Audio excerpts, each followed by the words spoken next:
You're listening to the Telltale Channel.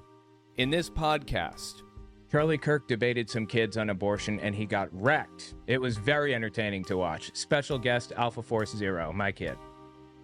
Trumpist Tina Peters stole election data and gave it to Mike Lindell in the 2020 election, and she was just sentenced to 9 years in prison. This makes it all worth it for me. This is why I do my job, to watch privileged, rich Trump nutcases face accountability for the first time in their lives. Let's talk about the whole story. Locke says the Democrats are using a weather gun to hurt Republicans. Apparently, he thinks Democrats aren't suffering from the hurricane at all. He has gone full QAnon. Metaxas never ceases to amaze me in how he can distort facts and sometimes just brazenly lie about a subject. I've never done that before. Straight up knowingly lie to an audience. He's definitely got an apple bag. If you like what I do and you want to see me continue to do it, don't forget to check out my Patreon. Also, take a look at my website, owenmorgan.com. I'm selling my book, Understanding Jehovah's Witnesses, 400 pages, and my second book, 100 Questions for Jehovah's Witnesses, which is about 80 pages. And you can find them both there on the website. Audio form, ebook form, whatever. It's about my experiences within the religion and the history of the religion generally. This is Metaxas on the right. He is making some real wild claims about Joe Biden and Hitler, and just give this a listen. By the way, he wrote a book called Bonhoeffer, pretends to be Dietrich Bonhoeffer's definitive biography. It is not. It is just like full of lies. Bonhoeffer was a pastor in World War II who fought against Hitler. His biography was written in like 1970 by his best friend, student, and a guy that he lived with and shared a bank account with. No, I don't think there's any shady stuff going on at the time. It was written by him, Eberhard Bethge, not by Metaxas. Anyway, listen to this. If we do not act now, the window is closing. Bonhoeffer tried to get the church to see this in the early 30s. He knew that the window was closing, that there was an opportunity to act, and if the church would do what the Lord was asking it to do. And what was the Lord asking the church to do exactly? The Lord wasn't asking the German church to do anything, because they weren't doing anything. Almost unanimously stood with the Nazis. Even the people in the by the way, I'm writing a book about this. Check out my website, owenmorgan.com. It's releasing soon. Sign up to my newsletter. It's on the right side on my website there if you want to be updated when it releases. But was Hitler an atheist is my question. And the answer is no, I don't think he was. What was his religious stance and why? How do we know that and everything else? And what was the church's role in World War II? Anyway, almost unanimously, including the small subset of the church, 2,000 pastors out of 18,000 total, almost all of them were Nazis, were at least sympathetic to the Nazi cause. The leader of the church opposition against Hitler was a Nazi, voted for Nazis in 1924, 28, and 33. So, yeah, the Lord wasn't giving them any special information, I have to imagine. Go on. They could save Germany and avert the nightmare that we all know they didn't avert. But they waited and waited and waited. They thought, we'll be fine, we'll be fine. The moment... Hitler wanted the church to continue to be asleep. No, that's not the case at all. And that's what the devil wants, and that's what the devil wants in America. And there are many pastors. All right, now let me tell you why this is important, okay? Bonhoeffer, who he mentioned there, he's maybe one of the most lied about figures in World War II history. He was a pacifist and believed in social justice. Believed that racism was like the root of all evil, practically. I have a few quotes I want to read you from Bonhoeffer. Again, this guy pretends to be some authoritative source because he wrote a book on the subject. His book was complete bullshit. He got multiple factual things wrong in his book and didn't correct them in edition number 2. I don't know why. Like, for example, in the book, he said Hitler won his election. No, he didn't.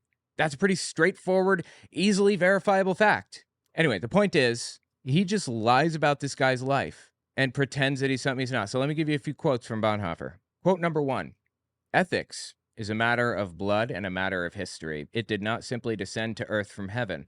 Rather, it's a child of earth, and for that reason, its face changes with history as well as with the renewal of blood, with the transition between generations. Oh boy, I don't think Eric Metaxas and other televangelists would like Bonhoeffer saying that morality is relative rather than objective and based on the Bible.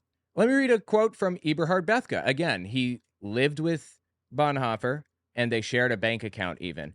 For the record, scholars believe that they likely were not gay. They were just very close, but people have wondered. Anyway, here's a quote from Eberhard Bethke, his best friend. Recently, I wrote about Christology and the first commandment, and my basic thesis is that Christ is Christ because in him, the first commandment is realized. That's why he's Christ. That means that when a different God is made out of Christ, a Hellenistic or Teutonic, that was kind of the basis of a lot of Germany's weird stuff, or Jerry Falwell made American God, then the first commandment is being violated. The Jews have the continuing task of reminding us of the first commandment. I'm trying, too, to describe how Bonhoeffer could pray to Christ and the difference between a prayer to Christ that really worships a new God and one that means the first commandment and the dethroning of other gods. Dietrich Bonhoeffer came to America in the early 30s.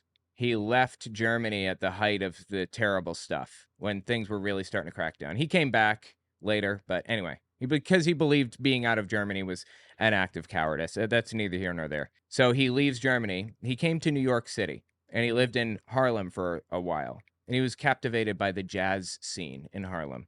And he met this black guy, and he befriended him. Early 30s, United States, Harlem. Befriended this black guy who played jazz. They went to Washington, D.C.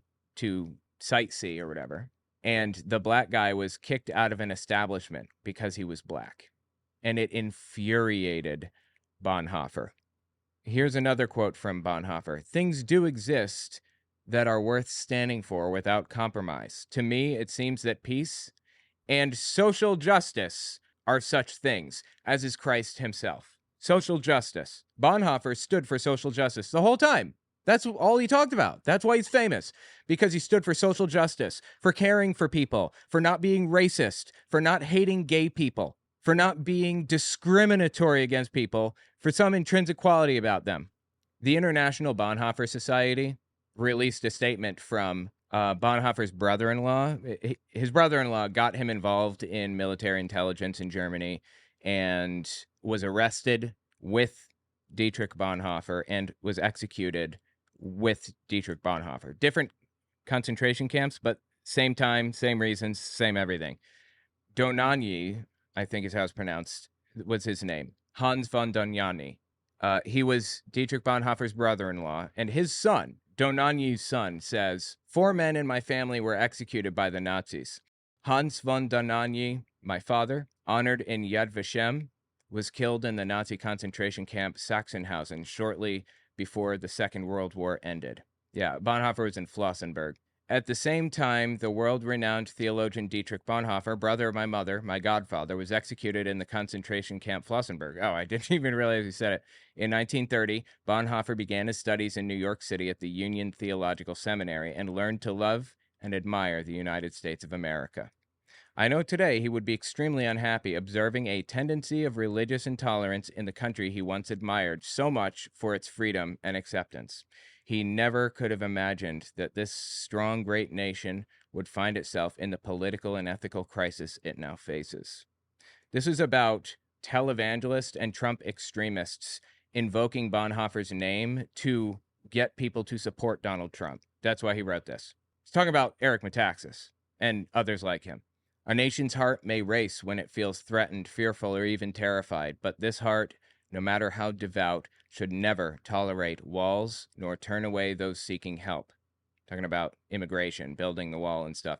People died at the Berlin Wall. Many people died in Hitler's concentration camps for their unwavering beliefs in the value of their ethics and in their fellow man. These beliefs are now endangered in many Western nations, including, sadly enough, the United States. This is unimaginable. Bonhoeffer's nephew. Everybody in the guy's life is denouncing racism, denouncing hate, denouncing anti-LGBT bigotry, denouncing anti-immigrant bigotry and everything else, and they're denouncing televangelists. And what do we have here? A televangelist invoking Bonhoeffer's name. Moment, all Hitler wanted the church to continue to be asleep. And that's what the devil wants, and that's what the devil wants in America. And they're So you know what he's actually arguing right now? Bonhoeffer is famous for having come up with a religious, moral justification for assassination. Now, Bonhoeffer, contrary to popular belief, was not involved in any assassination attempt against Hitler. They are releasing a movie about this, and I know so much about the subject. It's crazy because I'm prepping for when the movie releases. I'm going to cover it. Anyway, nobody had really had to do that before, like justifying an assassination attempt. His justification basically came down to this. If you're in a car and it's pointed at 100 people and there's somebody behind the wheel that's barreling toward them, you have a moral obligation to yank the wheel into a ravine. Even if it kills the person, even if it kills you, it's still a moral obligation to save the other 100 people. In the past, since the 90s, 70s, 80s, 90s, mostly the 90s, I guess, is when it started, Bonhoeffer's name has been invoked regarding abortion. Now, I hear you asking, how does all of this connect to abortion? The answer is Eric Metaxas and other televangelists are using Bonhoeffer's religious justifications for assassination to call for the assassination of abortion doctors. I'm not joking. That's 100% real. Again, I'm writing about this at length if you want to read about it. OwenMorgan.com. Sign up for the email list. It might also be on Amazon already. It just depends. Anyway, Eric Metaxas is just completely full of and it's disgusting to see Bonhoeffer's history and legacy destroyed, wrecked like this. The guy just made it up and put it in his book and pretended it was real. And now you have to go back and like debunk that. How do you even debunk it? Nobody's written about it. It would be like in 50 years, somebody that I didn't know, I never knew, had no connection to at all, writing a book about me and claiming I cheated on my wife. Now, who's going to disprove that? How would anyone disprove that? It's an event that took place that only this person claims to have been privy to. It was never written about or anything, and he can claim all he wants, Eric Metaxas can, that it was a secret that he discovered, or whatever. And nobody has the time or energy except this guy who has two thumbs and has all the time and energy to put into this guy right here. No one has the time or energy to like go through 12 books on the subject to figure out what he's lying about. This just disgusts the hell out of me, honestly. I cannot wait for this movie about Bonhoeffer to come out. I'm going to tear it to shreds on air. I don't care about false copyright claims. I'm going to use the fair use doctrine to legally review this on my channel. And that's what the devil wants in America. And there are many pastors in America right now who pretend that they don't need to be in this fight. Yep. So what he's calling for is violence. When anybody invokes Bonhoeffer on the far right today, they're invoking his justifications for violence and assassination. They believe it doesn't matter. Everything's fine. Everything's fine. The window is closing. And I do it now. Window's closing. You need to get violent now. promise you, if Kamala Harris and Tim Walz are elected, they are going to come after pastors and people of faith like you have never seen. You know what's weird? They said this about Biden, too. Is it weird to anybody else that is literally not happening? Is it not happening this whole time? Huh. Almost like he's lying about this, too. And I say this as a warning. You need to fast and pray for this election. Fast and pray for this election and understand what is at stake. Because there will come a time when you will not have a voice. You will be shut down. That is coming to America. It's disgusting to me that this guy can make things up brazenly. And like nobody from that time period is around anymore to correct or defend it. You know, we have so much information about this guy's life. His fiance, Maria, he knew her since she was 11 years old. He was teaching her cousins, I think, preparing them for confirmation in the Lutheran church. And she asked basically if she could be taught. And he said she's too immature, basically, right now. She turns 18 and suddenly he gets engaged to her. That's weird. Anyway, it's neither here nor there. He was 36 or 37. She wrote a whole book about their interactions and then died in the 70s, I think. It released in the 70s, at least. Eberhard Bethge wrote his book in the 70s, I think, or between the 50s and the 70s. And then he died. Everybody in Bonhoeffer's life is dead now, obviously. And Bonhoeffer himself died in 1945, in April 1945. Who can defend him? Eric Metaxas is just lying about him, and nobody is here to defend it. He's a best-selling author for a book of lies and has a massive platform. People who really study this subject, I mean experts, not me. Victoria Barnett has written about this at length. She's an expert in Bonhoeffer. Stephen R. Hayes. Mark Nation is another person, wrote a whole book about, well, debunking this guy's book, actually. These people are experts, okay? Experts. They've combed over this guy's entire life, looked at his actual letters, gone to the archives and dug them up, looked at them with magnifying glass, the whole 9 yards. And they have tried to debunk this guy, but they don't have a platform. Oh, yeah, this is kind of interesting. I found this tweet from Eric Metaxas from 2020. Super interesting thing for him to say here. Jesus was white. Did he have white privilege, even though he was entirely without sin? Is the United Methodist Church covering that? I think it could be important. Jesus being white is a piece of Nazi propaganda. It's a lie. They claim that Jesus was Aryan. He was the first anti-Semite, and he was an Aryan because he wasn't born of Joseph, who was Jewish. Mary was not Jewish in their ridiculous brains. And Mary slept with a Roman soldier named Pantera. And that's how Jesus ended up white. Because in their minds, Romans are Aryans and Aryan equals white, even though it's not correct, but whatever. This is Nazi propaganda that Eric Metaxas is repeating 10 years after he wrote his book. Did he know? Is he just colossally f***ing stupid?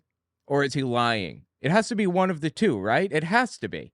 Anyway, tell me what you think about it in the comments. This guy is just terrible. Next up, Charlie Kirk debated some kids on abortion and he got wrecked. It was very entertaining to watch. Special guest Alpha Force Zero, my kid. we'll be right back. Don't forget to check out my Patreon. Also, take a look at my website, owenmorgan.com. I'm selling my book, Understanding Jehovah's Witnesses, 400 pages, and my second book, 100 Questions for Jehovah's Witnesses, which is about 80 pages. And you can find them both there on the website. Audio form, ebook form, whatever. It's about my experiences within the religion and the history of the religion generally. And I feel better now. No, I mean, like, that. you want to go thought crime? Like, Oh, he's going to go thought crime for us. Ready? thought crime? Like, I'm sorry. If I see a black pilot, I'm going to be like, boy, I hope he's qualified. That's not thought crime. That's you being a scumbag. That's just racism. Just plain racism. Anyway, that's Charlie Kirk, if you're unfamiliar. He kind of did that for, I don't know, 20 minutes straight in this video or something. So it's a video on Jubilee where he debates abortion, basically abortion rights. Kylie, my kid to my left, wanted to talk about it. We're gonna call her Alpha Force Zero. My name's Kylie. That's what I said. Alpha Force Zero. Okay. So we're going to watch some of the clips. She's going to explain the rules, because if you notice, they got a timer, and they got some flags, some people holding flags on the side. So what does all this mean? What are the flags? Okay, well, starting off, it's about an hour and 30 minutes long. They have a list of topics prepared. He's debating 20, I think the title was Debating 20 Woke College Students. Yeah.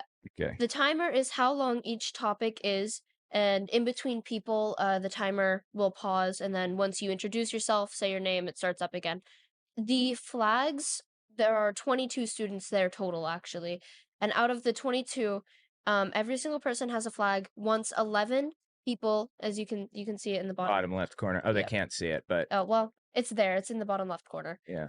Once 11 out of the 21, so a majority, raises their flag, it means that they want a new speaker, either to share a new point or just they think that the speaker's views aren't aligning with everyone else's. And that speaker will hear a buzzer and they have to go and someone else gets 3 seconds, and then they everyone gets a chance to run to the chair. Whoever gets there first gets to speak. Okay, so it sounds to me like the goal here is to try to make sure that the person speaking most perfectly aligns with the group's view on everything. So let's start out. He's debating he's debating TikTokers, I believe. This dude's a famous TikToker. It's Dean. Yes. Not sure how big he is. Do you remember how many subbies he has? Not sure, but it's a lot, and he ended up getting his own debate video. Okay, cool. later. Well, let's listen, shall we? We have our terms correct. We agree? Actually, no. So first of Okay, all, got it. I'd like to refine our terms. I Got have it. 2 points to bring up after that, though. So you define murder as like intentionally like killing a human being. Mhm. I think that's a very poor way to define murder, because if someone were to like break into my home and point a gun at the heads of me and everybody I love, and I intentionally kill them to prevent them from killing my family, I don't Unaliving, you catch that one? By the way, if you want to make a point, you can just hit the space bar to pause it, okay? Okay. Alright. He's because he's very big on TikTok. On TikTok they censor the word kill, and this was going to go on other platforms, and also, like I said, he's very big on TikTok.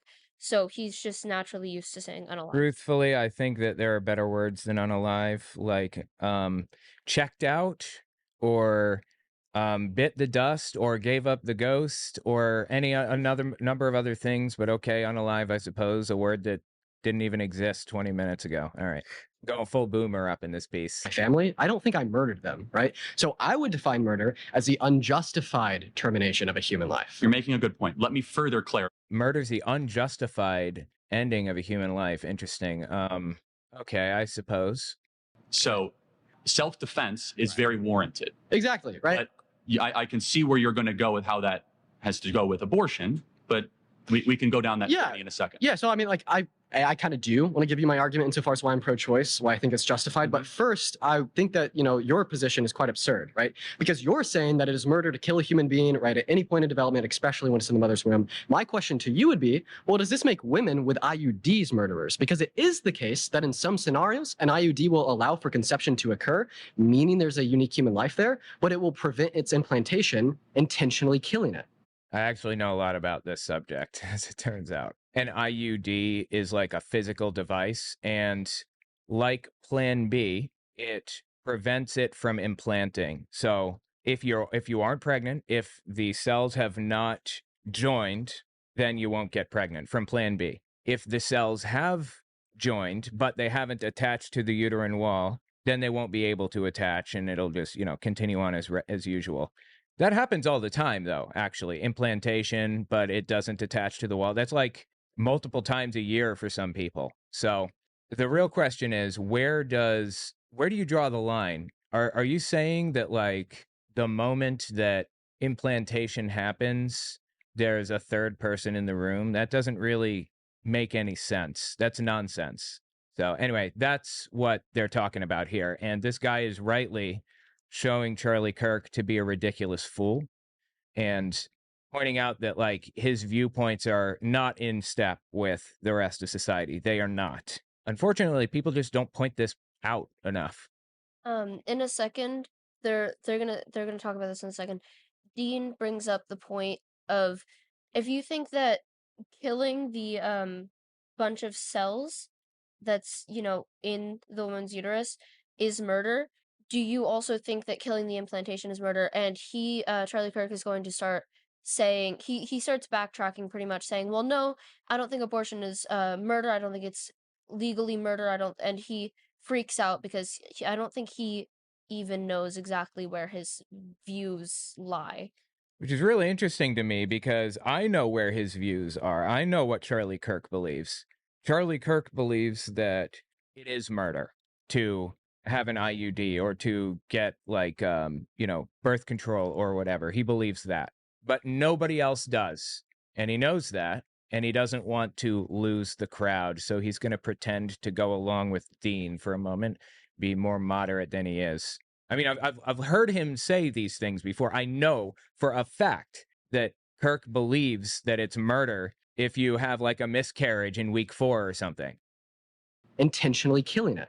Well, no, preventing implantation is not necessarily the same thing as terminating a fertilized egg. Boy, that's super interesting. Suddenly he's in favor of Plan B, huh? What happened to all that stuff about it's an abortion pill? It's not. just flipping on a dime. For example, if you take Plan B, again, it's not the same thing. Preventing the production of progesterone is not the same thing as terminating a being that has been fertilized. You do not know for a fact that the egg has been fertilized. You do not know that. Dude, I love it. He's so ridiculous that people are just face palming, literally face palm. That's just the best.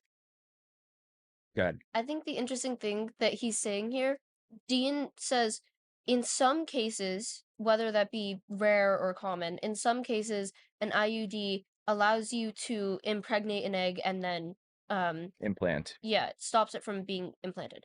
And Charlie Kirk just starts saying that that's never, he pretty much says that's never happened and that we don't know if that happens. But the point is that it can happen and it has happened. Yeah, Charlie Kirk is just like floundering here, and he knows he is, and everybody else does too, because Dean has pointed out an inconsistency in his beliefs. His overarching belief system is not cohesive because he's trying to pretend to be a moderate right now. If he went with what he actually believes, which is that Plan B is murder, his belief system would be psychotic, but it would make sense within its little framework. So that's what we're watching right here. We're watching him try to make pretend that everything is cohesive when it's not. It's just the best, man. I love watching people fail like this. A being that has been fertilized. You do not know for a fact that the egg has been fertilized. You do not know that when you have an IUD. Okay, yeah. So preventing fertilization or implantation to the uterine lining is killing a conceived zygote. So what happens? A sperm goes into the egg, right? The egg becomes fertilized. It's a conceived zygote. In some cases, it will prevent the implantation of the conceived zygote, killing the conceived zygote.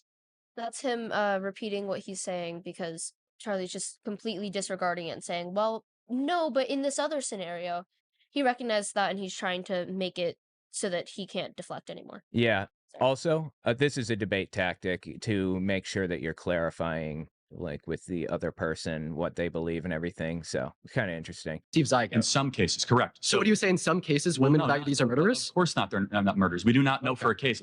Oh boy, he knows that's not popular. And so he's trying to back off, like, as far as he can.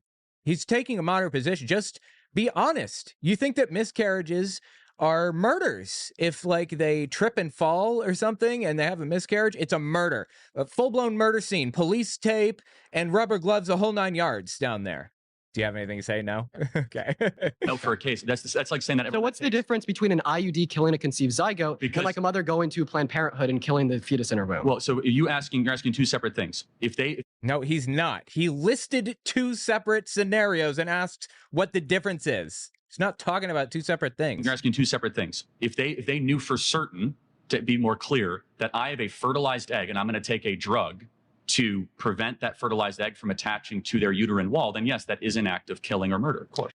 He just mentioned that Plan B, just a second ago, he said, well, Plan B isn't, and blah, blah, blah, and IUDs. But then he's describing what Plan B does. Yeah, he's literally, it seems to me that he's walking into the debate pretending to be a moderate and then slowly moves people over to the extreme position. That's really interesting. I imagine it's probably part of his debate tactic. You know, Charlie Kirk's a really good debater, actually. A really good debater. So we can learn from his debate techniques. That's an interesting one. With each separate topic that he starts, I believe we only have one topic here throughout each of the videos, but with each separate topic, when he first starts and the person first sits in the chair, he says, okay, let's define our terms. And then he says what he thinks, and then he allows the other person to talk. And then once they have those terms defined with the very first person, every person after that, he'll either ask to clarify the terms or say, okay, well, these terms are this, we're just going off that, and never change anything. Kind of a complete scumbag, honestly, like a total scumbag move. But, you know, I have a burning question that has yet to be answered. I want to know why this guy's face is so tiny. Why? This is not right. It's not natural. Looks normal to me. Okay, let me show a picture of his real face. Too tiny. No, that's not his real face. This is also tiny. I just don't get why his eyes are like this is all. That's okay. natural. It's fine. Okay, so do you think all murderers should go to jail? Do I think all murderers should go to jail? I mean, on third degree murder. However, no, I don't think. That wasn't the question. Okay, Yeah, was that like a coherent sentence? Do I think murderers should go to jail on third-degree murder? That wasn't the question at all. Do you think murderers should go to jail was the question, right? Yes. And third-degree murder is accidental, like you were, I think, let me just verify this. Yeah, I don't know the degrees of murder. Most places don't have third-degree murder. Most it's second degree, which is you get in a fight with somebody and they die. And then first degree is you planned it out and you brought your gun to a scene and then pulled the trigger, basically premeditated. Third degree is killing someone while committing a dangerous act, apparently. Intentionally killing them. Yeah, killing someone under circumstances that would cause a reasonable person to become emotionally or mentally disturbed. Interesting. Killing someone in a bar fight is third degree, apparently, according to the electric Google machine. The electric Google machine? Yes. Now let's see, what's second degree? And intentional rather than accidental killing without premeditation. Okay, that's the difference. So premeditated intentional killing. yeah, so premeditated intentional is first degree. Not premeditated, but intentional is second. And then you're driving a car recklessly and you run into a guardrail and the guy in the front seat dies. That's third degree. So he's saying that women are committing third degree murder by taking plan B or having an IUD. He didn't start with this, notice. He got to this position as time went on. And those flags did not go up this entire time. Like he worked them over until they were okay with this position. Insane. I'm sorry, let me just, for a second, just talk about this. I've been studying World War II, and something that I've learned about the era, about the denazification process, is this. Denazification was largely viewed as a failure. It didn't work. It didn't work in that it didn't de-brainwash anybody, pretty much. On the other side of it, we still had a ton of Nazis. But the Allies start putting up posters all over the place that said, this outrage is your fault. And it had pictures of machines like shoveling dead bodies into mass graves and stuff. And suddenly everybody is ashamed and embarrassed to be a Nazi. Even the most diehard people, even if they knew this stuff was going on. Now their friends and family see what they believed in and what they were encouraging and doing. And they're embarrassed. They put their equipment in the attic, their hats and their swastikas and everything. They put them in the attic and they don't talk about it ever again. That was the real benefit of denazification. Generation number 2, the Nazis' children, probably grew up with a little bit of extremist Nazi sentiment. Generation 3, the grandchildren, they had pretty much no Nazi leanings as a result. So the benefit in denazification wasn't in de-brainwashing people. It was in making everybody ashamed of their position. So we need to embarrass these people until they don't feel comfortable putting on the hat, not because they're afraid, but because they worry that their parents are going to think they're idiots. Anyway, that's what Charlie Kirk is doing. He's trying to walk you into these positions so that he doesn't have to feel embarrassed by it. Degree murder. However, no, I don't think women that got abortions or had IUDs should go to jail because I think that they have been deceived by mass culture and mass propaganda. Secondly, the people who should go to jail are the abortionists, who are the ones that have been putting the abortion pill. Okay. So this is another debate tactic. What he's doing here, people throwing up the flags. Charlie Kirk is about to get really graphic, needlessly and incorrectly. Every time you hear somebody say all this graphic stuff about ripping a baby, blah, blah, blah, that's fake. That doesn't happen. They're just saying really graphic, messed up stuff to get people emotionally invested. It's propaganda. Ones that have been doing procedures, the ones that have been going into the third trimester and breaking babies' backs. That is not happening. That has never happened. And inserting them with syringes while the babies are crying. And that is not happening. He lives in a fantasy land, or he knows full well he's full of it, and he just wants to get people worked into an emotional blood frenzy. People will bring up that most abortions happen. I don't know if it's in any of these clips. Someone said 93% of abortions happen before a certain number of weeks. I think it was before 19 weeks or something. And they do fact checking. They just don't say it like immediately. They fact check after the video has been recorded and put the little thing at the bottom. he's basically saying that a fully developed baby that you can give birth, you're ready to go, let's get him on out of here, is being injected with syringes or is being torn apart, is being like the limbs are going everywhere. Which is just completely fake. It makes no sense to even try to do that. Yeah, so let me just explain real fast. I was looking for the statistics. Above 13 weeks, abortions are reported in gestational ranges, i.e., 14 to 15 weeks, 16 to 17 weeks. Oh, so between 1 and 6 weeks, 34% of abortions happen. 7 weeks, 18% of them happen.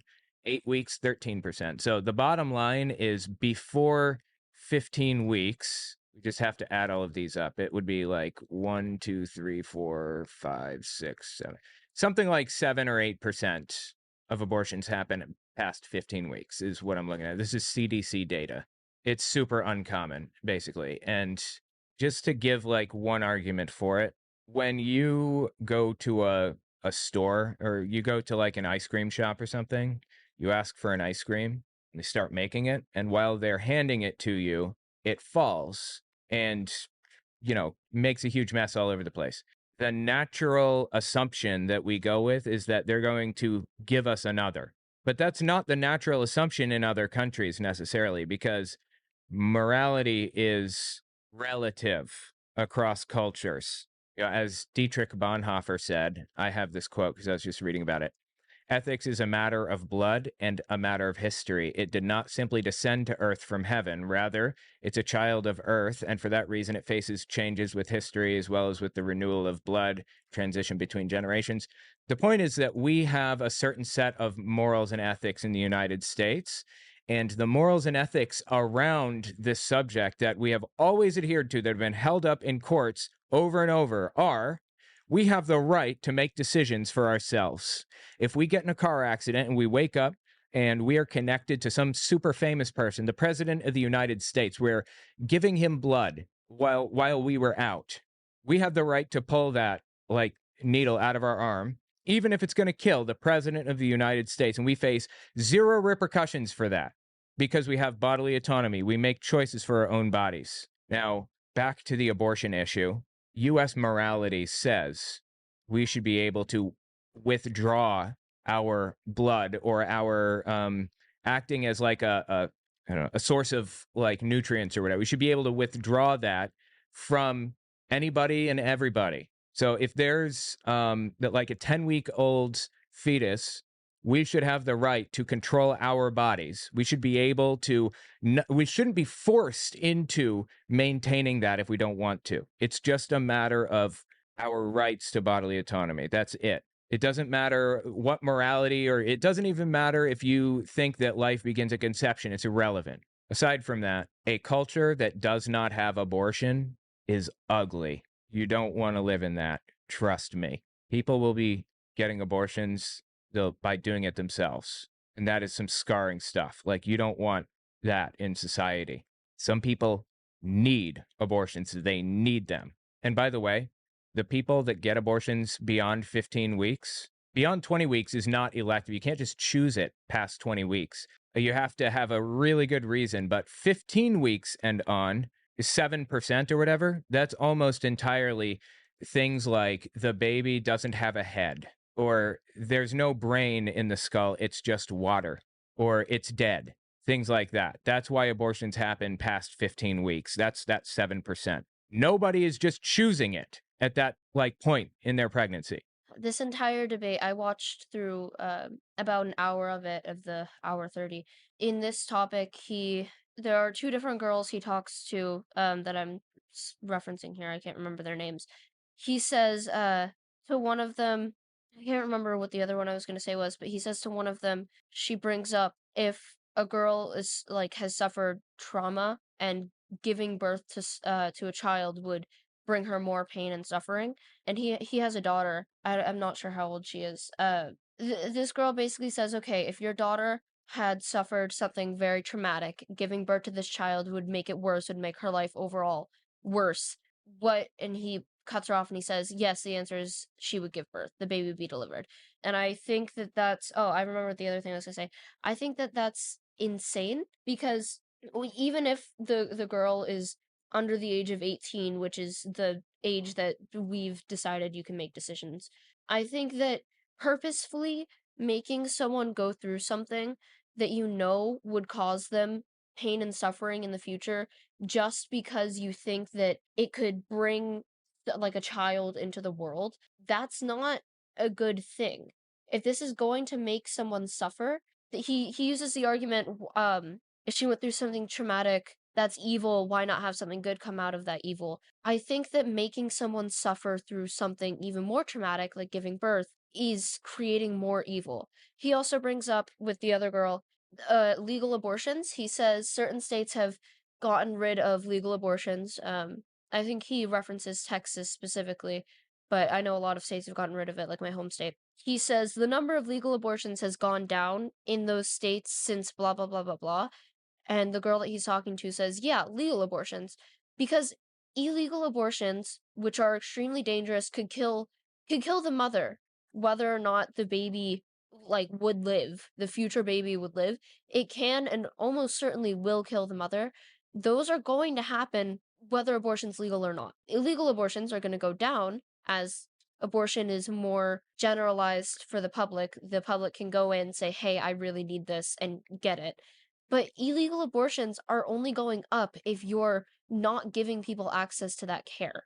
And also, if they really care about saving kids, why don't they go on massive birth control campaigns like condoms and stuff? Why don't they increase access to that? They are decreasing access to birth control methods. They don't want to save children. They don't care about abortion. It is not about that. Never was. I don't think it's about like controlling women necessarily either, for at least most of them. Some of them certainly, but like, I'm sorry, I'm going back to this again.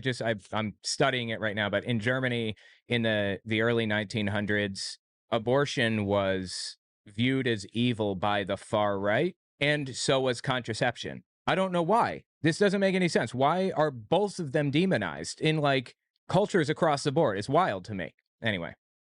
Suffocating, being born alive, and then being dead on the operating. That does not happen. Born alive. He's talking about post-birth abortion. That is a made-up term. It doesn't exist. Okay. That is who should go to jail. There's his 11th flag, so Dean is out. Someone else goes. See, this is what emotional language does to people. Charlie Kirk shakes Dean's hand here. This is the only person who he shook hands with. He said, that was actually a good point, good debate, and Dean goes out. It's because Dean destroyed him in that. Like, Charlie Kirk got face palms, literal face palms during that. That does happen a few times. I mean, anytime Charlie Kirk makes some stupid or absurd point, the camera occasionally will cut to people, or it'll have this satellite view of everyone, and you can see multiple people around the circle just facepalming at how idiotic it is. It's really disappointing to me to see like people throwing up flags when he uses that emotional language, though. Was it just because they don't want him on that subject anymore? It's when they put up a flag, it's because they want the speaker. So Dean, for example, they want Dean out because they think that they can make a better point, or they think that their points aren't being shared enough. Oh, so they might just want to respond to what he's saying. Okay, He might be making some stupid point, and they want to go in and say, "Hey, you're an idiot." Okay, so it may not be. All right, that makes sense. Anyway, Charlie Kirk is a scumbag, truthfully, and actually his worldview is inconsistent. There isn't cohesion. If for no other reason than because he wants to ban both birth control and abortion. Anyway, yeah, there he goes. He shakes his hand. But he made. That was a good. Yeah. You actually made a good point there. Shakes hand. Who's next? The girl. Yeah, we don't have too long, so it'll be the last one. Do you want to hit her, or do you want to hit Parker? I think there's just really one point I want to say with her, and I can say it real quick. Here, let me just play it for a second, then, and then you can make the point. 8-year-old right now with dementia in a home down the street. That person requires assistance, requires help. Why is it that the 6-week baby is of less moral worth? Well, first of all, it's not a baby, it's a fetus. What does fetus mean? A fetus is in utero. What does fetus mean in Latin? What the f? I'm sorry. It means little human being. So, God, that was a terrible place to pause it. No, I love it. It's the best place, actually. She actually mentions that, and she says, "God, your smile's." She says, "Your smile's very creepy," and he tries to change what she said. He says, so you think smiling's creepy? And she goes, no, just yours. He says fetus means little human being in Latin. Well, okay, a few things. Fetus does not mean little human being. You don't even have to know what it means to know that. You don't have to know Latin to know that. You don't even have to know a Latin-based language. Also, who cares? Yeah. Why does it matter? Even if we go based on the original definitions of every single word we've ever taken from any language, which there are a lot in English. English is a mostly borrowed language. Fetus, I will give an example. A dolphin fetus. That's dolphin little human being doesn't make any sense because that's not the correct definition. And this is a little off topic. I saw something really funny. This guy pulls up a picture of a dolphin fetus and says, so do you really think that this is a human being? And the person he's talking to says, well, yeah, of course. When it's, because he can't tell the difference. He goes, that's actually a dolphin, and puts it down. I think that was really funny. People are fools.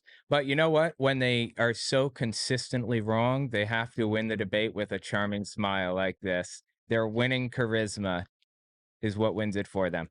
You want to move on to Parker? Was that the one you wanted to address? Yeah. The point? Okay, cool. But basically, he just, even if we went based off of every single definition we've ever borrowed, none of my sentences would make sense. Yeah, it's just ridiculous and stupid. Oh yeah, so this is Parker. Dude's name is, dude's account is It's Parker, and I think it's on TikTok. It's Parker, right? Did I get that right? I saved the clip. It was, hold on, I got it. Last one was It's Dean, ITSDEAANN. And then there's another girl. The girl before is called Hair Soup. And then this one is Parker Get a Job. That's his name. So on TikTok. He's also, I think I've seen him before this debate, but I know all of these people got a lot more followers after the debate happened. So. Doesn't surprise me. Charlie Kirk is sadly really, really famous. All right, let's listen. Where's that in the Bible? When does life begin? Conception. Like conception, great. So good. It's an interesting way to start out an argument on this. Good. So should we protect all life at conception? I care about Parker's known for talking really fast. Parker has different views than most people. He believes that after 18 weeks abortion, you shouldn't have an abortion unless it's like you physically don't have a choice. The doctors are like, no, we gotta get this out of you. I agree with that, actually. He says his views are more similar to Trump's are 15-week abortions. That's it. And Charlie Kirk says that that's a more reasonable view. He agrees with Parker more. But yeah, Parker's known for talking very fast. And in this debate, Charlie Kirk is going to talk over Parker a lot.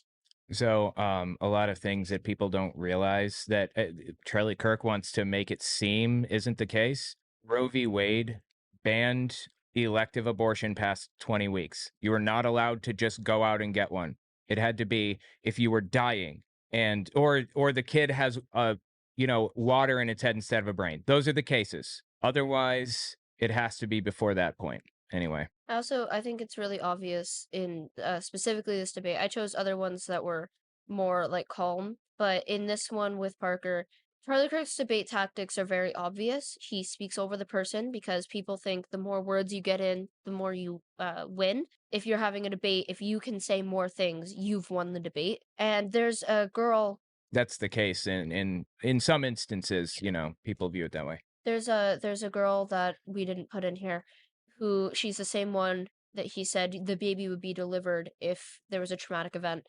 He attempts to use this tactic with her. He attempts to scream over her, and she stops everything she's saying. She goes, no, I'm speaking. No, I'm speaking. And she says it over and over and over again until he shuts up. Oh my God. And then she says, okay, great. And continues like normal, like nothing ever happened. And he tries to do it again. And she stops him and says, no, I'm speaking over and over and over. That can backfire because it makes people look like a baby. Like with J.D. Vance in his debate with Tim Walz, they fact-checked J.D. Vance, and he said, I thought we agreed we're not going to fact-check. I thought we agreed, just kept going. So like, funny. You're an idiot, And So- it's a debate where they're supposed to fact-check. Yeah, so sometimes it backfires. You got to be careful with that. Anyway, all right, let's listen to Parker here. Where's that in the Bible? When does life begin? Conception. Like conception, great. So good. So should we protect all life at conception? I care about sentient life, not cellular When life. do brainwaves start? That's interesting. One flag up so far. Do you think brain dead people should be able to pull the plug on, like a family should be able to pull the plug on an individual? Hold on, you gotta answer the question. When do brainwaves start? You can see brainwaves around 6 to 8 weeks, which in brain dead individual there are brainwaves as well. So the brainwaves necessary to produce a subjective experience aren't met until around can you 18 see it through from 26 my weeks in the can you womb. see it from my perspective that at 6 to 8 weeks those brainwaves will actually increase, not decrease, if allowed the process of development to continue. Did you know those same EEG scans exist in brain dead people that you don't think are sentient? But the difference with the brain dead people is that the likelihood of those brainwaves actually increasing is very low at 6 to 8 weeks, when by 15 weeks they can hear the mom's voice. Like anything has the potential to turn into whatever. Like an egg has a potential to turn into a baby, right? So I don't understand. Like, where are we drawing the line? Why did you draw the line at conception there instead of just going back a little bit further? It's a relative line, and he's trying to pretend that it's not.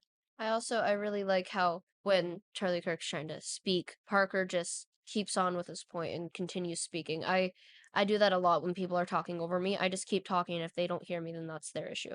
Yeah. Irreversible sensation. That's what brain death is. I apparently didn't know that. But no, it's not coma. But you're doing a red herring. Go back to no, it's not. What's a red herring?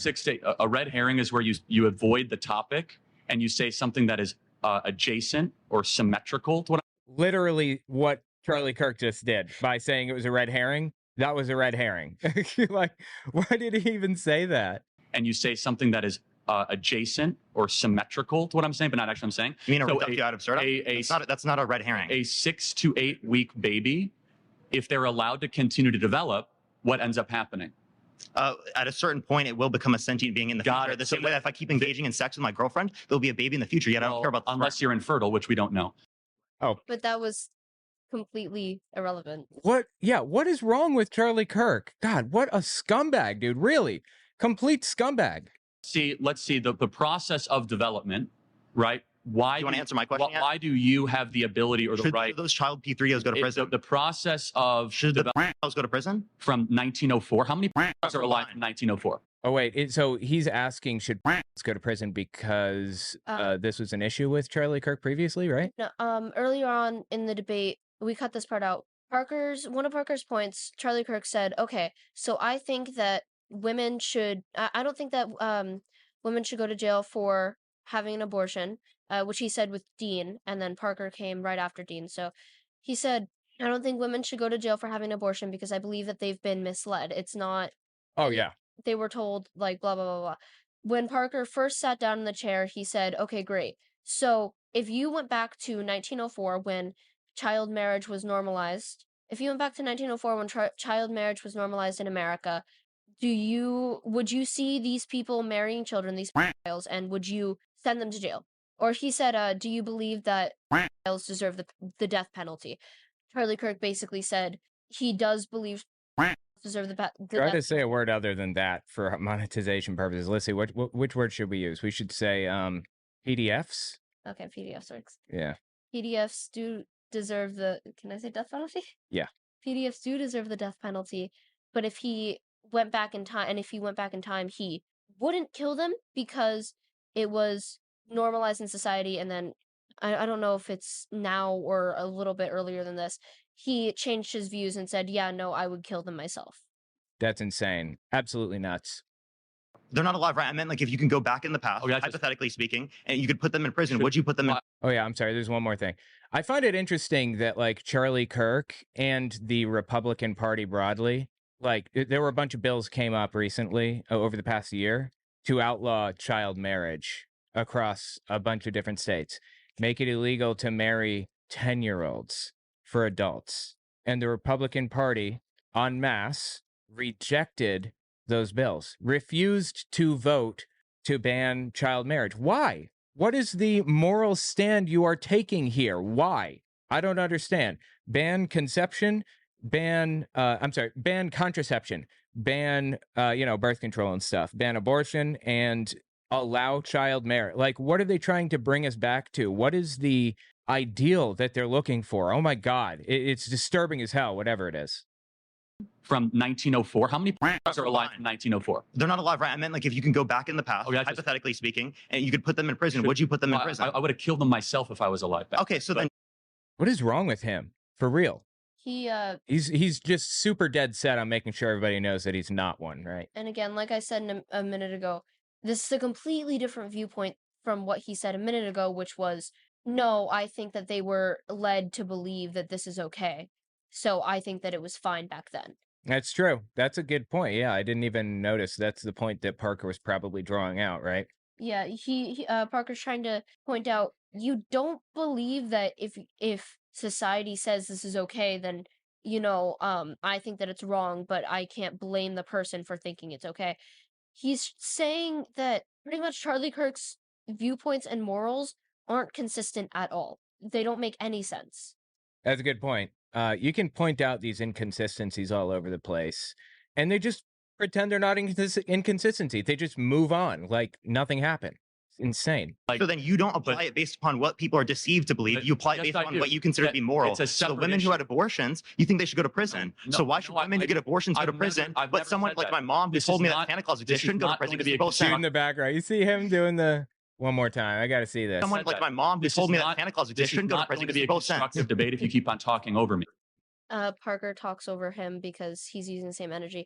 He brings up the fact, energy, yeah. He brings up the fact that he says, why should women who have abortions go to prison, but my mom shouldn't for telling me Santa Claus is real. He's saying, you think people who lie or who are deceived should go to prison, so why shouldn't people who tell lies like Santa Claus is real go to prison, or why shouldn't the people who believe these lies go to prison? These people pretend that morality is objective and they get it from the Bible, and the Bible says that abortion is bad. It doesn't. It doesn't say that. Okay. It actually endorses abortion. But either way, they say the Bible provides objective morality, but we're poking all kinds of holes in his morality. Like, that's not how it works. Anyway. Well, I was finishing my statement. You were talking over me. Let me ask you a very simple Yeah, he's up to 8 flags. question. Do you think it would be a good thing if we had less abortions in America? It depends on the context. No, more abortions. I want more, actually. I'm not even joking. For real, I want more abortions. I think more would be better. I think it's completely neutral. If you have more abortions, okay, sure. Like, that people are getting hurt and they need the abortions, or people don't want a kid, they need the abortions. If we have less abortions, but it was already a choice, okay, they made the choice, they don't want it. So, sure. The reason I think that people should have more abortions, I'd like to see it spread more across the U.S., is because people are having kids right now that don't need kids, that should not have children, and they don't want children, but they're in this situation and they're stuck here because they believe that it's murder because of Charlie Kirk and people like him. So I want more abortions. I want it to be normalized to the degree that those people feel comfortable getting it without having this ridiculous moral BS. Anyway. Are the abortions prior to sentience? Yes, because all abortions. No, it would not be necessarily are better unless it is the case that the people didn't want the abortions and it would be negatively impactful to their health medically speaking. Are you against late women abortion? After sentience, yes. Okay, so you believe in an 8-week abortion ban? Yeah. No, I don't. Sorry, I believe in an abortion ban after 18 through 26 weeks. Okay, that's a more reasonable position. I agree. Actually, that's what Roe v. Wade said. Past 20 weeks, it has to be a doctor's order because, there's some serious issue. By the way, hydroencephalus, what I was talking about, where the brain is just water, that can't be detected until 15 to 25 weeks. So abortion must be available between those dates for that type of problem. That's 1 in 1,000. That's super common when we're dealing with a country of 330 million. I mean, what is that? I should already know what this is. Yeah, it's like 33 million people. I mean, if they were all having births, we'd be talking about 33 million cases. Of course, it's like half of those people can give birth, and then only like 20% of them are of birthing age. And so it goes down, but it's like millions of instances of this that happens. It's not like a niche issue. And I have to give you credit for that. It's similar to Trump's 15 weeks. Yeah. So why do you think that most people don't share your view on that? They do. That's the thing. They do. They share Parker's view. He wants to make the other side out to look like nutcases. And Parker does say, he says, well, some people don't share my view, because he goes into detail in a second. So why do you think that most people don't share your view on that? Well, people just don't really know what sentience is. There's not a lot of conversation about abortion. And these conversations are very difficult. Like, they're conceptually hard to go through. And I understand why a lot of people don't understand for sure. their positions on it. So but I think people are aware most you're cutting me off. Americans I thought we weren't cutting people. Dude, I like this guy. I was actually complimenting. Oh, he got 11 flags. That's the end of that. Yeah, Parker, some people don't like Parker. He pretty much is one of the people who refuses to deal with anything that Charlie Kirk is trying to say. Charlie Kirk tries cutting him off a ton of times, as you saw in here, and he's got upset with Parker for cutting him off when he was actually interrupting Parker. Parker says, okay. He proceeds to cut Parker off just now, and Parker goes, "Yeah, well, I thought that we weren't cutting each other off here," because he was trying to make a point, trying to agree with a point, and Charlie Kirk, compliment or not, just shut that down.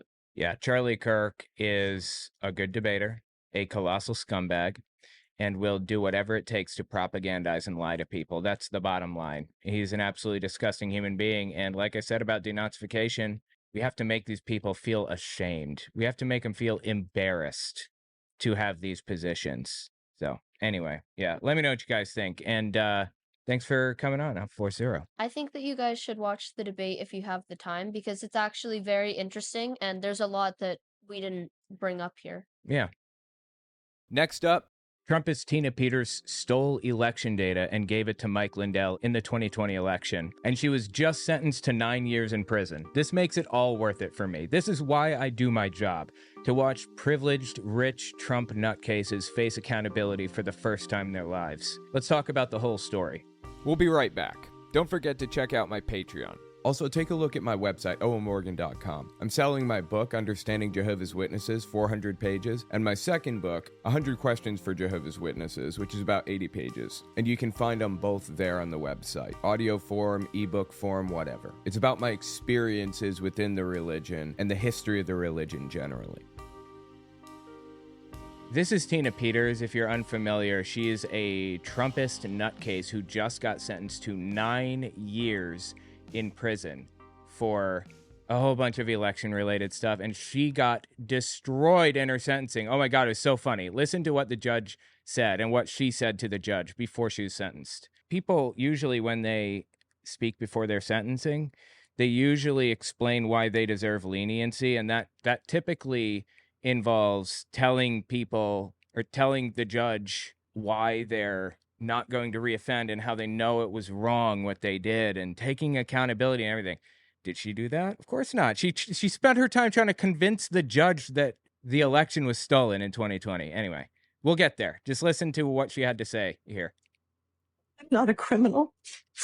I've lived my life with honor. No. And honesty.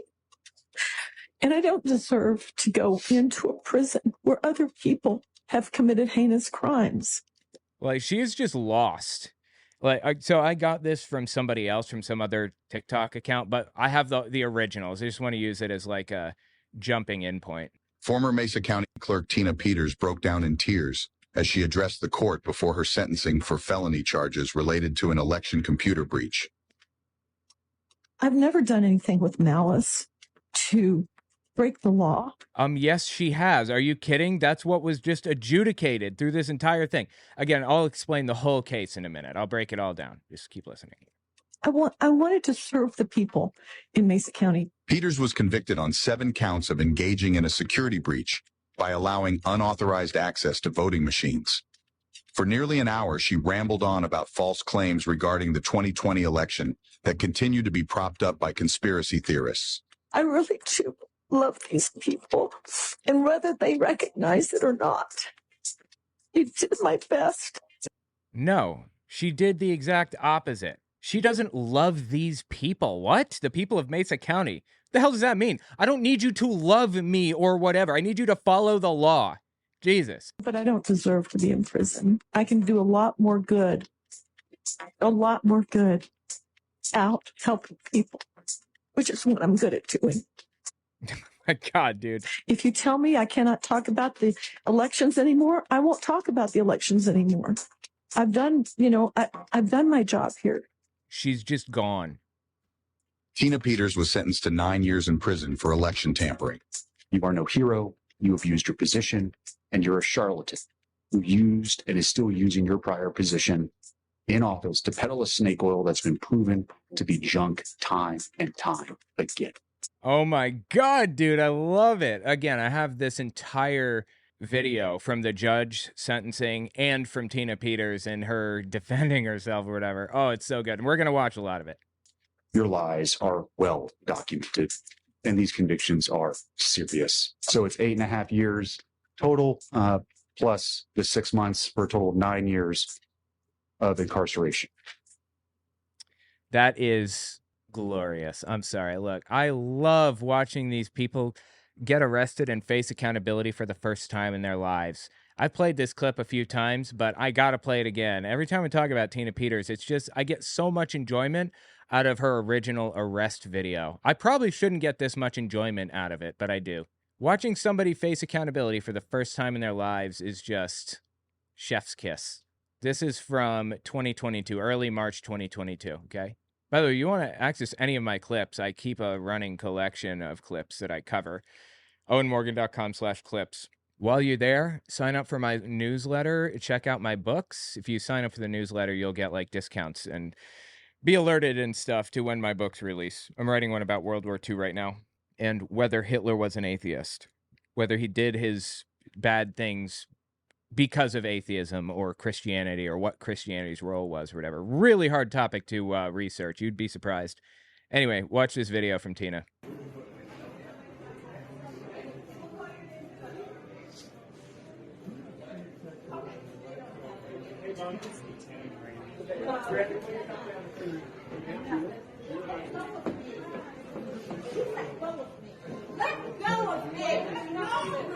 I'm sorry, I love this, man. This is so good. Let go of me!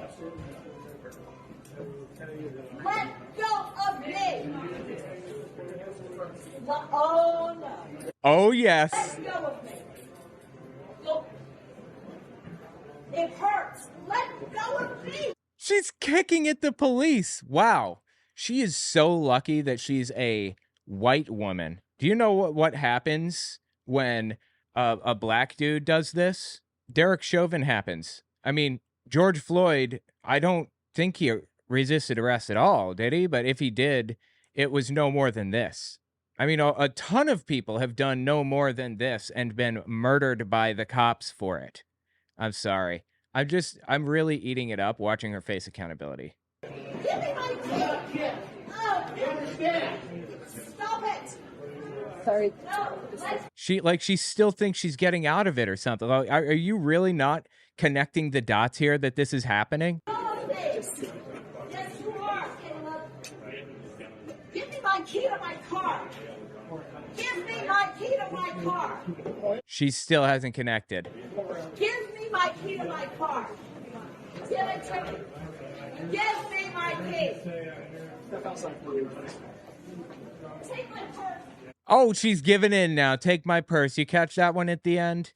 I love it, man. This is just the best. All right, let me tell you about the case. Because I want to listen to her sentencing. They just kind of stand out there, and I imagine they're laughing to each other here, probably. So here's what happened. Tina Peters was a county clerk, which means that she was in charge of some election systems, okay? Now, they have these tabulating machines. You stick ballots in, and it counts how many votes there were for each side based on how many, like, ballots you put in or whatever. So it's just counting the ballots and adding it up and showing you on the screen, basically.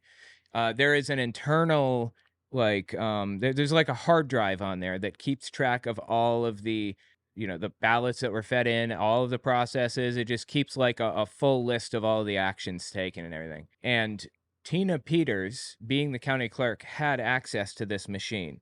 And what she did was she created basically like a false access, like a false account, so that one of Mike Lindell's close friends, somebody like connected to Lindell, could like basically log into the voting machine and retrieve the voter information, like private voter data, names and addresses and everything, all of it.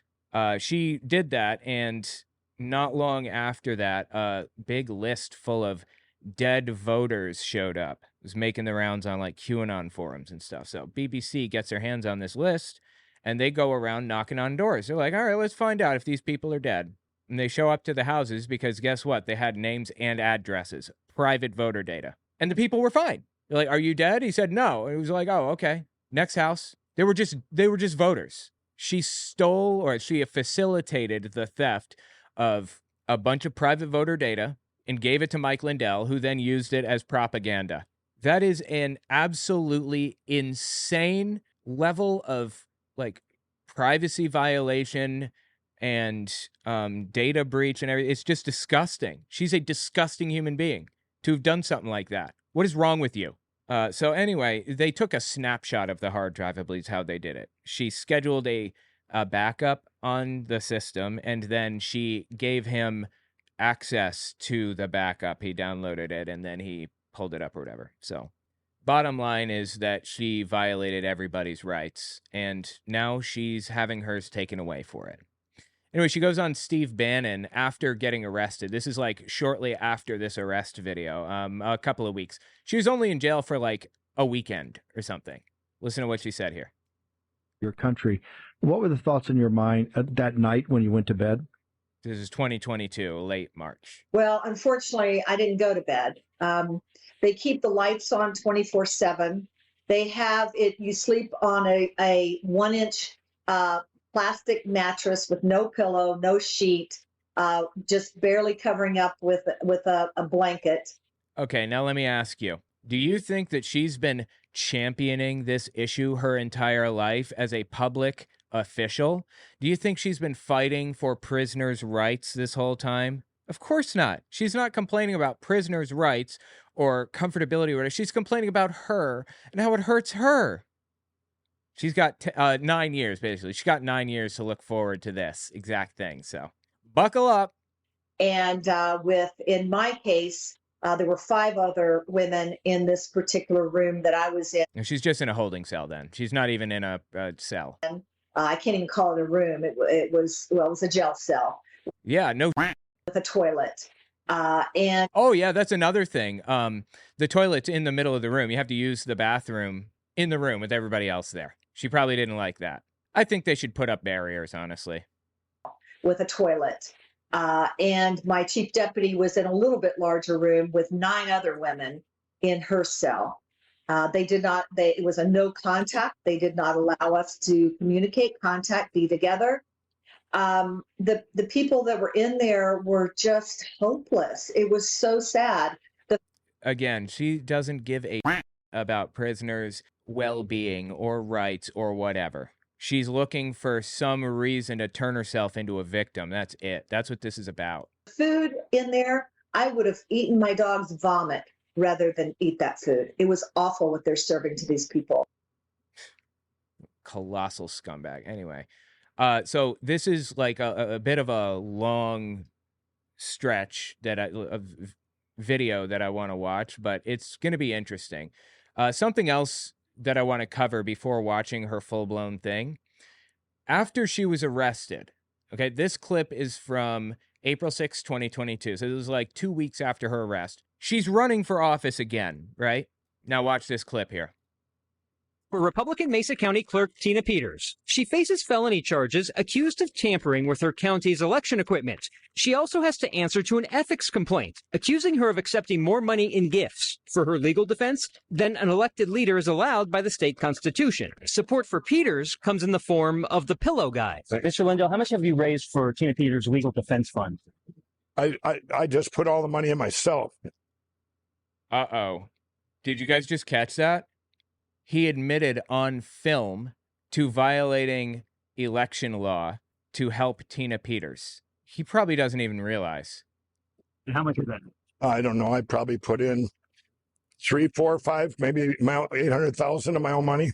Unless you're a close friend or family member of an elected leader, you're limited in how much you can gift. You can only give someone a gift of $65 per calendar year. Jane Feldman was once executive director of the Independent Ethics Commission. I love this, dude. This is the kind of that I do this for right here. I just love watching Trump extremists who have never faced accountability in their lives faceplant. It is so glorious. Now she's part of the legal team in the ethics complaint against Peters. And if Peters receives more than she's allowed, she could be fined twice the amount. So if Lindell really gave her $800,000 to pay for her legal defense, the fine could be expensive. Oh boy. That's $1.6 million. But there is wiggle room if Lindell is a close friend. Except listen to how he answered a question about flying Peters around on his personal plane last year. I'll give rides from people all over the country. I had never met Tina Peters. That's what the plane ride you're talking about. She came. He's digging himself a grave, dude. I love this so much. I love this. He doesn't even, he's like pissed off at this reporter. God, he's so stupid, man. Oh, it's the best. I just love this. All right. Sorry. Let me step back here. That's what the plane ride you're talking about. She came to the cyber symposium with a group from Colorado. I picked people up. I invited all 50 states. All 50 states were represented. There's your answer. Another stupid question by a stupid journalist. Yeah, what an idiot. I love it, man. Oh, it's so good. But here's why it's not a stupid question. By the way, hats off to this report, KUSA. It's on CBS, I think, but it looks like a local report. I don't know who put this together. They did one hell of a good job with this. If you had just met her, you weren't a close friend of hers. I just met her that day. Another dumb question. If he... Oh, God. I'm sorry. I love it. He said he had just met her and they had no prior relationship, it's very hard to argue that he was a personal friend. Oh, my God. It's just the best, man. So anyway, in her sentencing, this is why I bring this up, this video, okay? I've covered this before.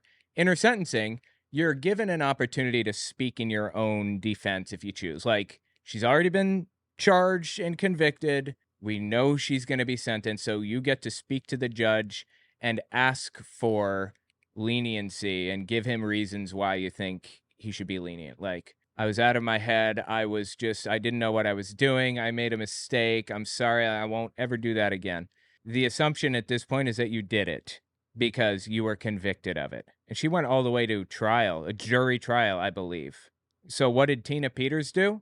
She tried to convince the judge that there was election fraud in 2020. Again, what does she think she's accomplishing with this? But this clip right here that we're about to watch, this is the one that I found most interesting. Okay, so she's going through this whole list of reasons why she's the victim and not like all of the voters whose data she stole. And she explains her relationship to Mike Lindell. The government has accused me of profiting by them prosecuting me because they said I got free plane rides on Mike Lindell's plane and other bennies, but I reimbursed Mike Lindell for every Isn't that convenient? Reimbursed him, huh? So it wasn't a gift, is what you're saying? free plane ride I took on Mike Lindell's plane, and here's proof of it. And you can go down, show.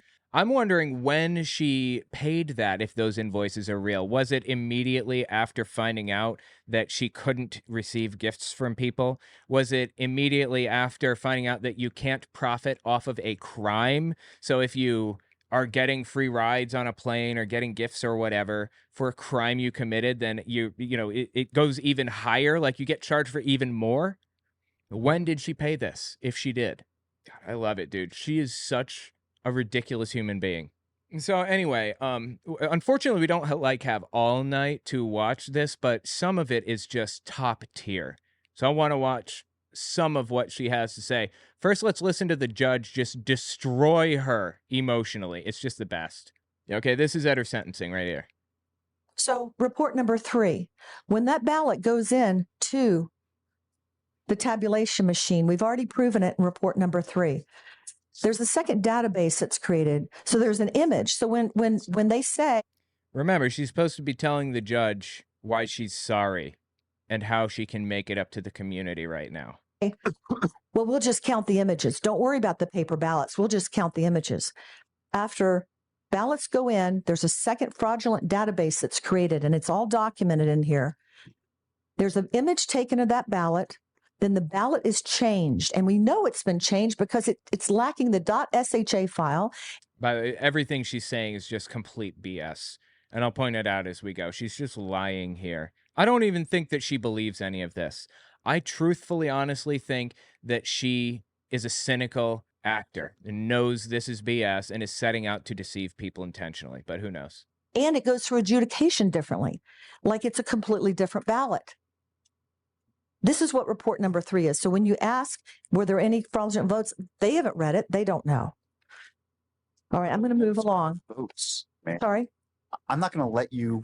Okay, that's fine. About things that are completely irrelevant to the set. This is irrelevant. No, it's not.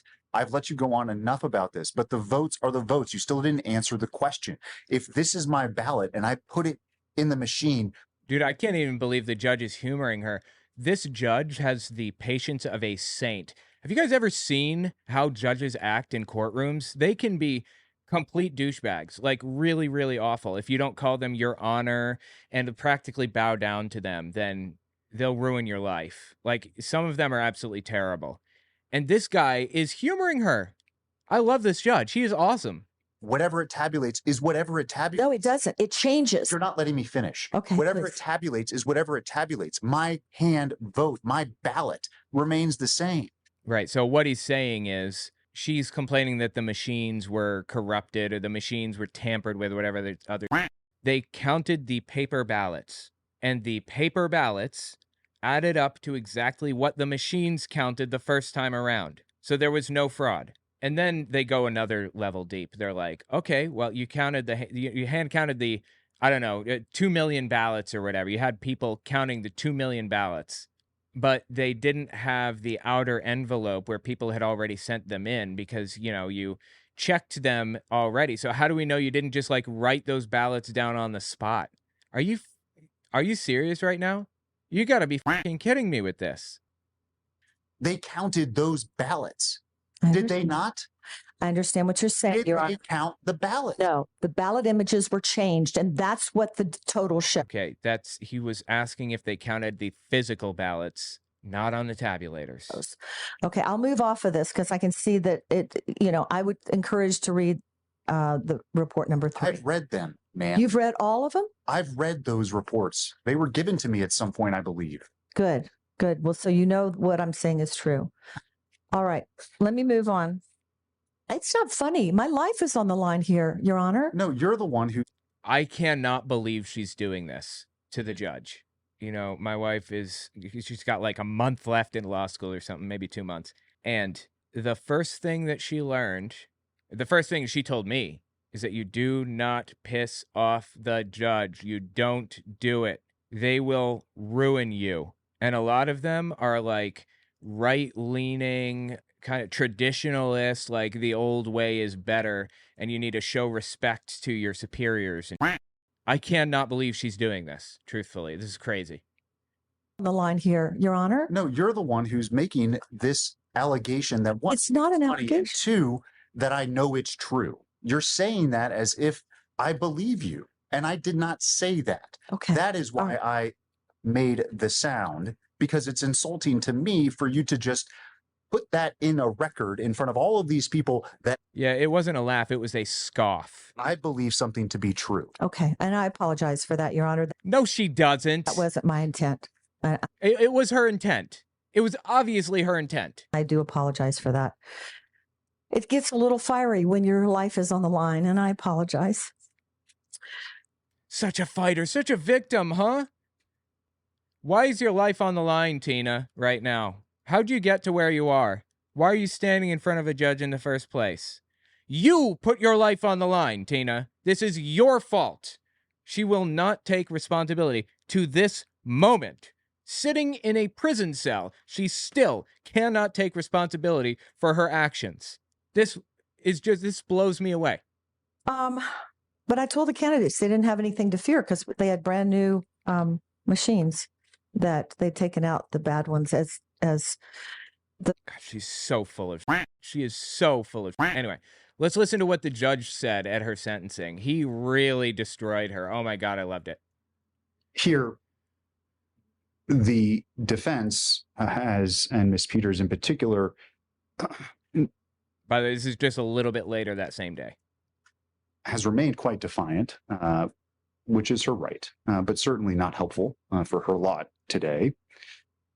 And in arguing why I should impose a particular sentence, she tells me about her ailments, her loss.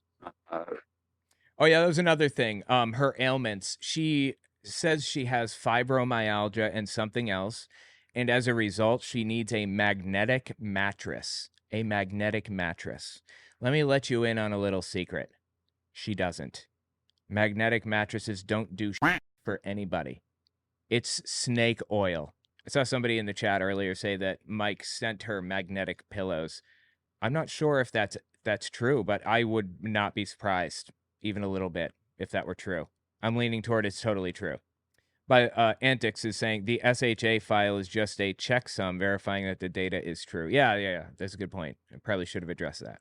So they have this hashing thing, basically, where when you write a file on a computer, you create a hash of it. So you send it through an algorithm that produces a unique set of numbers that represent that exact thing.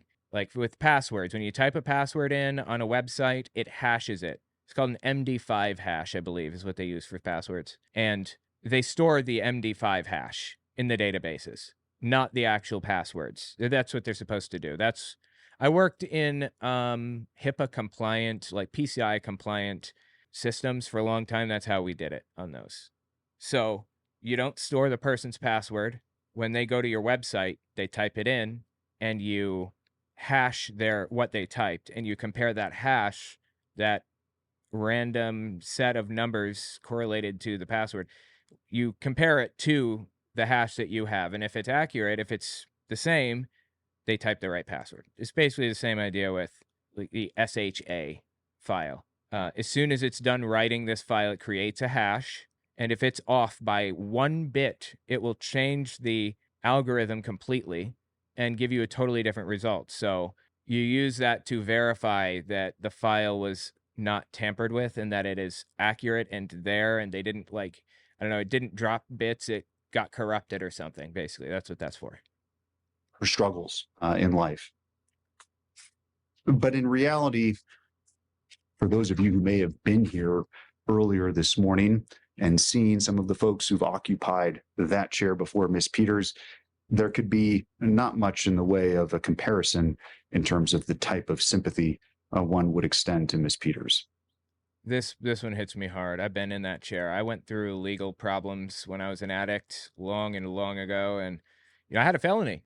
I mean, it's been like 15 years or something, so it's not even on my record now, but I was sitting in that chair, and I remember they gave me a plea bargain. They said, if you admit guilt in this situation and explain what happened, allocution, we will give you a misdemeanor instead of a felony. And I said, oh, okay, great.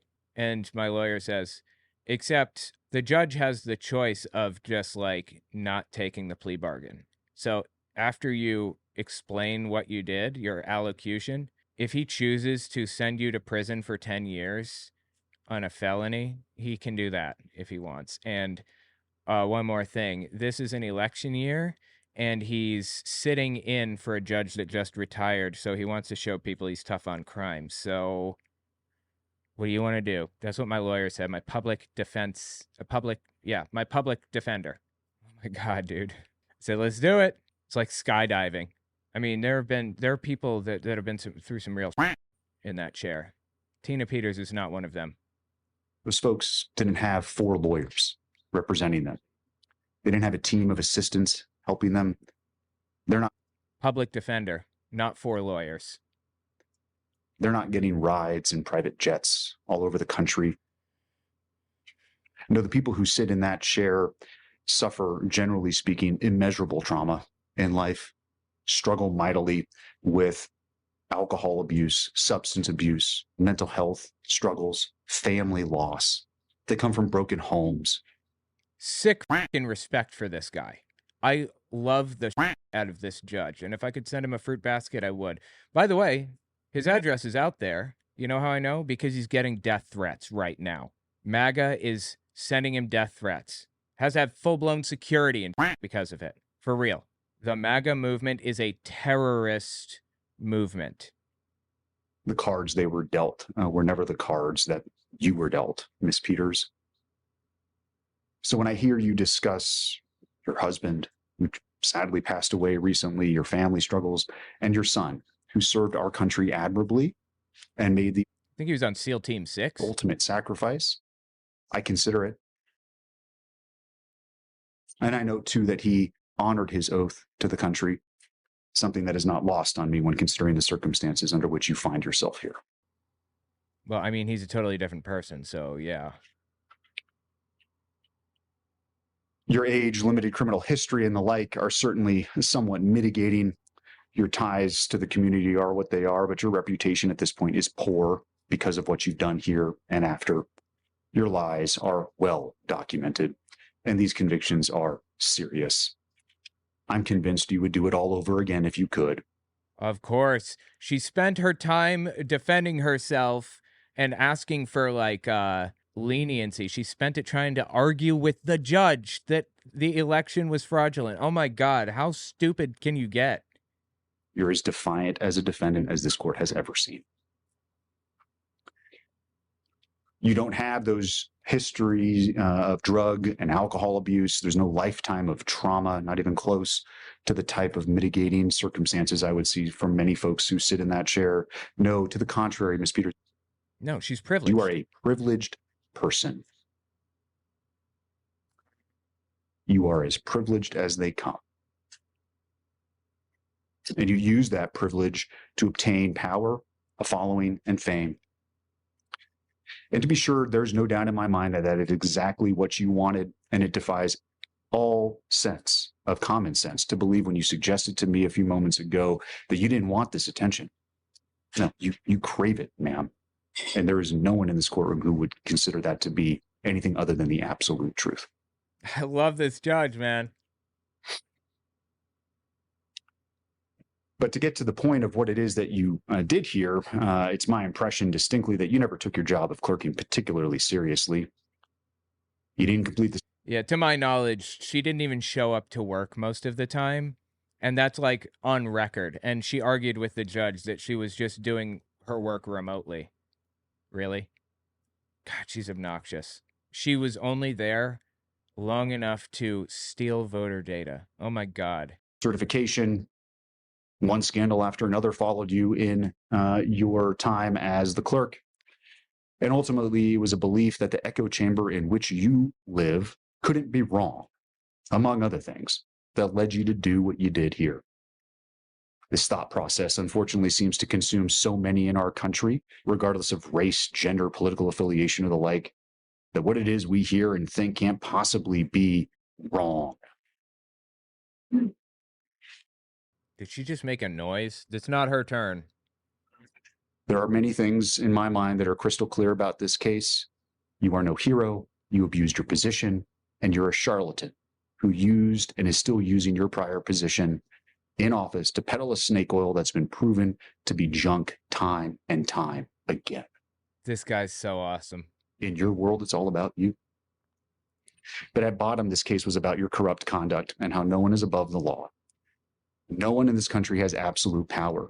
Your position as a clerk and recorder, a constitutional position, does not provide you with a means by which to do your own investigation, to not listen to the judiciary, to not listen to the executives higher than you, to not listen to the legislature who sets the law as it may be. This is nonsense. Our system of government can't function when people in government think that somehow, some way, the power they've been given is absolute in all respects. And that's where you fell. This is where Trump falls too, for the record. Like, this is a cancer on democracy, this mindset. We've got to break this mindset. We need to make sure that people who think like this don't get into political power ever. The people who should have the power the least are the ones that have the most power. I don't want to be in politics, but I'd probably be a good politician, I imagine. Mitch McConnell wants to be in politics and is a colossal scumbag, for example. Like, the people at the top are complete trash, like Tina Peters. You have no respect for the checks and balances of government. You have no respect for this court. You have no respect for law enforcement. And you do not have respect for your fellow colleagues when you were a clerk and recorder who weren't lockstep in your beliefs. Indeed, just weeks before trial, you were apparently doing what I mentioned earlier, that is, over at the clerk and recorder's office where you're not supposed to be, violating the protection order by speaking to employees of that entity with your camera crew in tow. Oh my God, dude. She went to the office, like the clerk's office was banned from showing up. This isn't the first time she's been in contempt or whatever. She violated the court rules. She brought an iPad to the courtroom and recorded surreptitiously, and the prosecutor saw the iPad recording. That's not allowed. That's against the rules, like very against the rules. So they held her on contempt or whatever. And then she spun up this big, ridiculous story about how they sent it to a lab and they found that it had not ever recorded in its lifetime, some other stupid. And she presented that whole thing at her sentencing. What is wrong with her? Seriously. You have no qualms with violating the court's orders because you're innocent, because you didn't do anything wrong. Right. Even if you're innocent, you're still bound to the court's rules. Like he's talking about here, you can't just show up to a place you've been court ordered to not go to. You can't just take an iPad into the courtroom and start recording surreptitiously. You can't do that. But she can, because she's never faced a moment of accountability or in her entire life. Never. You were just doing your job. You have no problem trying to kick an officer. Your explanation about what happened is preposterous. It's on. Oh, yeah. I'm assuming that's the clip we watched earlier. On video. You have no problem lying to officers. It's happened multiple times. They're recorded conversations. It's just more lies. No objective person believes them. No, at the end of the day, you cared about the jets, the podcasts, and the people fawning over you. You abdicated your position as a servant to the Constitution, and you chose you over all else. So he's basically debunking what she said in her earlier statement, which, again, I have a copy of her earlier statement. We may watch some of it, but she said in her statement before sentencing that she didn't want to be on camera. She had no idea how to present herself. She had to have little cue cards there because she was so unfamiliar with cameras, never seen one in her life. She's pretending that she doesn't want anything to do with fame. It's so very obvious that she's addicted to the fame. Yes, you are a charlatan, and you cannot help but lie as easy it is for you to breathe. You betrayed your oath for no one other than you. And this is what makes Miss Peters such a danger to our community. It's the position she held that has provided her the pulpit from which she can preach these lies, the undermining of our democratic process, the undermining of the belief and confidence in our election systems. It's not about questioning it. No one says you can't question, you can't ask. Yeah, see, this is what I say about World War II. Like Steven Anderson and others are always like, you can't ask questions. Why can't you ask these questions? Or Nick Fuentes, why can't you just ask? I just want to ask. I ask those questions all the time. How many people actually died in the Holocaust? That's not a bad question. You're just not accepting the answers when they're given to you. And you're pretending there's some gigantic conspiracy behind it. That's not asking questions. That's making implications at best. It's completely different. And if you don't understand, I can say or do here today, that will change your mind. So the damage that is caused and continue to be caused is just as bad, if not worse, than the physical violence that this court sees on an all too regular basis. And it's particularly damaging when those words come from someone who holds a position of influence like you. Every effort to undermine the integrity of our elections and public's trust in our institutions has been made by you. You've done it from that lectern the voting public provided you with. Everything you've done has been done to retain control, influence. The damage is immeasurable. And every time it gets refuted, every time it's shown to be false, just another tale is weaved. So I'll begin by saying I've considered all of those purposes of staying of an execution of a sentence. I've mentioned all of them here generally in my comments already, and I find that a stay of any sentence I impose would be wholly unwarranted. So I think that she has to serve. No, maybe not. She was asking for probation. She can be sentenced to with me, for example, I had a 1 to 10 charge, 1 to 10 years, what I could serve. 1 year was the absolute bare minimum, and 10 years is the maximum. And the judge can decide in my sentencing which he's going to give me. Now, I made a plea bargain with the defense and the prosecution, and they allowed me to take, basically 1 year on paper. But the judge could have overturned that easily. He could have said, you get 10 years in prison. Instead, I got 1 year suspended, which means 1 year on probation. And if I mess something up, I go to jail. She was asking for that. 9 years suspended. She didn't get it, obviously, which is good. I think the judge could have given it to her, and he chose to put her in prison. That's good, I think. All cases have a possibility of reversal on appeal, no doubt. I'm at peace with all the decisions I've made here. If anything, I gave you and your counsel far too much leeway at times, but the rulings I made came after much consideration, incredible amounts of internal debate, and I trust in accordance with the applicable law.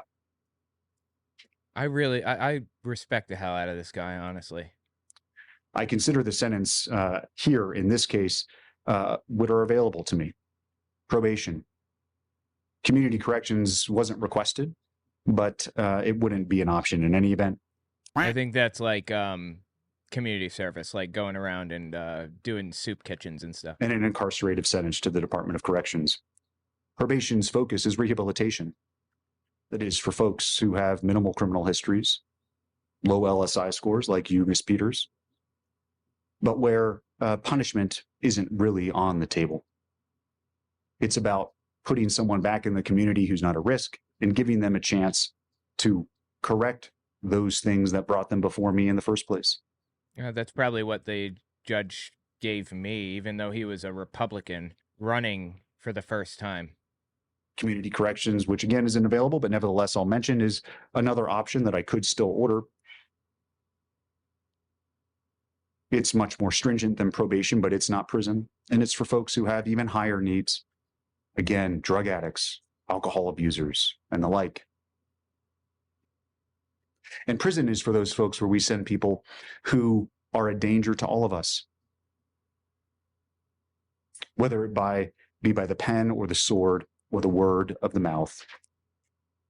Prison is where folks go, where punishment is what we're focused on, because the crime committed is so significant that anything less would unduly mitigate the seriousness of the same. I don't actually believe in retributive justice, getting retribution against people, punishment. I want rehabilitative justice. I want it to be focused on protecting society from them if need be. Like if there's like a serial killer. In an ideal world, he wouldn't be in prison because he wouldn't be a serial killer. But here we are. So he has to sit in jail for the protection of the rest of society. But if it were possible to rehabilitate somebody in that position, I would want that over punishment. There's a guy who famously started the first gang in the United States, the first black gang, back in the, the 40s, I think, maybe? I don't remember. Or the 50s. Gangs started as a protection for black men coming home from work. The police were beating the shit out of them. So gangs formed and started following these people home to make sure that they were safe. And things got completely out of control. The police were afraid to go into their territory now. And crime just went off the rails because there were no police. And now the gang has to police the area. So they take a cut of things and it just gets crooked. Anyway, the first guy to start a U.S. gang, I believe, famously went to death row. And on death row, wrote a book about how to end gang violence and wrote a treaty that gangs can sign with each other. And he got a bunch of like active gangs to sign these treaties through his activism that he's doing behind bars on death row. And they killed him. He did all of that work to correct things, to clean up the community, fix any messes that he caused, and they killed him. So I'm not in favor of retribution. I don't know what that guy did. I don't care. In the end, he wanted to make things right. And that I respect the hell out of. Tina Peters doesn't want to make anything right. She would do it again, as the judge said. So I guess this is one case, maybe, in which retribution or punishment is acceptable. I don't know. I'm like real hard against retribution, so I don't know. I mentioned before there are no mental health concerns. There's no good reason why you're here, Ms. Peters, other than these are all the active decisions that you made that cost our county significantly, but also more importantly, cost you greatly. Mr. Wood, all the members of the county who worked and trusted you when you asked them to do things that they did on your behalf. It's part of your lies. Oh, yeah, that was something else. She ordered 2 deputies to do a bunch of for her that was illegal. She forced them to. And they were charged with crimes also, but they agreed to testify against her to get out of it, pretty much. The expense, the toll is immeasurable. So putting you on probation when you have 0 needs that would be met by probation is the very definition of unduly depreciating the significance of what it is that you've done here. She needs the magnetic mattress. The harm that you've caused our community and continue to cause. Community corrections is the same. So prison is the only place that duly meets the purposes of sentencing in this matter. And therefore the sentence and judgment of the court is as follows. As to counts 1 and 4, the judgment and sentence of the court is 3.5 years in the Department of Corrections. Those sentences will be concurrent to each other. As to count 2, the judgment and sentence of the court is 3.5 years consecutive to counts 1 and 4. So he said that some charges are concurrent. That means she doesn't have to face them back to back. She can serve them overlapping. Wow, that's really lucky. It sounds like she could have gotten like 15 years. I don't know what the charges were exactly or how much time she could have gotten for each, but she actually lucked out with this, is what it sounds like to me. As it relates to the misdemeanor charges, count 8 is 120 days in the Mesa County Detention Facility, concurrent to count 9 and 10, which will be 6 months in the Mesa County Detention Facility. Consecutive to the prison sentence. The reason those sentences are consecutive is because those sentences are, as the prosecution stated, directly related to what it is that you did here in our community, the damage you caused this community, the breach of your oath to the electorate in Mesa County. So he could have chosen to make all of them concurrent, overlapping. They were 3-year charges, I believe. So he could have given her 10 years probation.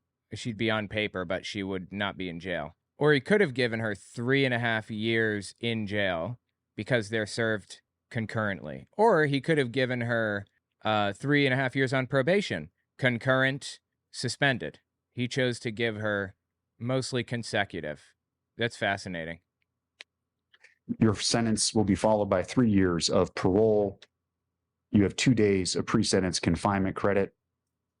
2 days of confinement credit. So she spent those 2 days in prison or in jail. You remember Steve Bannon talking to her about the lights. All the lights were so bright. And they didn't have my magnetic mattress. Anything else we need to address? Judge, I think you missed a sentencing on count 6. Oh, I'm sorry. Count 6 is criminal impersonation. That's also consecutive. That's 15 months to the Department of Corrections. I'm imagining he had this written down before he came in, right? I don't know how it works with judges, what they do. And so it's 8.5 years total, plus the 6 months for a total of 9 years of incarceration. I think the only other thing is the cost of prosecution, Your Honor. Is there an objection to the cost of prosecution, Mr. Case? We could set it for hearing if you need to. Well, if you need to have time to respond to it, I can give you that as well. Yeah, we do, because we don't understand how that was calculated. Very well. I'll give you 21 days to file an objection to the cost of prosecution. You can consult that with the prosecutor. If there's an objection, we'll set it for a hearing. Nothing else. Mr. He is so nice. He did so much. I love this guy to death. I don't know if he's a Republican, a Democrat. I don't even care. He's a good guy, right? Seems to me. Anything else? Yes, Your Honor. We have a motion previously filed for a stay, which I believe. I just denied that. Oh, I love this. Well, it's pursuant to Rule 8.1. You want her to remain? I already told you in my written order what that pertains to. You want her to? She's going to remain in the MCDF for the next 6 months less. So basically, what they're trying to do is they're trying to get her out of jail for the next 6 months. Like they're trying to suspend it for 6 months before she has to go to jail. That's what he thinks he's doing right now. But it's really not about that, as the judge will explain. 6 months less good time and earned time already. Your motion, that rule you're citing to, isn't a stay of the sentence per se. It allows her to stay in the local jail for up to 60 days. And I'm happy to grant that, but she's already going to be doing it because they're going to take her. I think they're going to take her to. They're going to keep her here, and then they're going to take her to prison. Well, we filed our consent of surety to bond on appeal. Right. We're asking simply that you allow her to remain under the conditions of that bond until we can get the Court of Appeals to rule on whether she should have bond during the appeal. No. Thank you. That's simple. Thank you, Your Honor. I love that, dude. The appeal. No. Thank you, Your Honor. I have one other thing, and that is I need to file an exhibit that I did not previously provide because it's under seal from the DC court. It's an October 4th internal email from Dominion. It relates to Mr. Frontera. Okay. He didn't file evidence with the court until after the sentencing. Why? What is in that evidence? She has been sentenced. She's been charged and sentenced now. Double jeopardy applies. She cannot face a charge for the same crime now. And he's chosen this moment right now to reveal that he has evidence that the court has not seen. So I wanted to advise the court that I'll be filing that under seal to complete the record. Okay. And that it should be kept under seal. Thank you, Your Honor. All right. We're adjourned. Defendants remain. I'm sorry, what? I think it may be the Department of Corrections that decides the order. Is the court specifically requiring that the county jail sentence occur first? Or is the court permitting that to be up to the Department of Corrections? I'm sorry. I need everyone to be quiet. Do you want her to remain in the MCDF for 60 days pending the Department of Corrections transfer? That is what the rule you cited refers to, Mr. Case. So I think that rule is so that like there's time to appeal or do all of the hearings or whatever before she goes out of state or to a totally different location, because she has to be in that area for her defense, right? I need to know that before we adjourn. Just a moment, please, Your Honor. Sure. They're going to take her away. So. Yes, we do. All right. By application of that rule, she is to remain in the custody of the sheriff for a period not to exceed 60 days if she is not already serving her sentence to jail during that time period, pending transfer to the Department of Corrections. She's remanded to the custody of the sheriff for delivery to the executive director. Otherwise, we're adjourned. Wow. Honestly, these lawyers are probably top tier in all seriousness. Like they seem to not know what they were doing or what they were talking about or whatever, but they're probably very, very expensive. I would bet that the judge, he was probably trying to get one over on the judge, hoping he didn't know about this one statute or something. That would be my guess. I don't know. But wow, man. Absolutely nuts. Dude, I wish we had more time to cover this, but sadly we do not. I want to listen to a little bit of her statement. Let's just listen to like the very end of her statement real quick. All right, let's start right here and just watch a little bit of her statement before she was sentenced.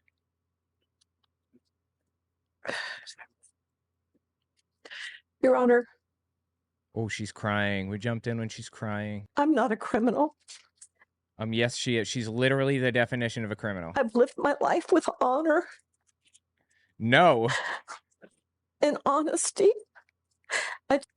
literally no to any of that. Took care of my husband faithfully, even after he got sick in 2010. It took me 6 years to get him 100% disability, which did pay for the VA's care of him, which I'm very grateful.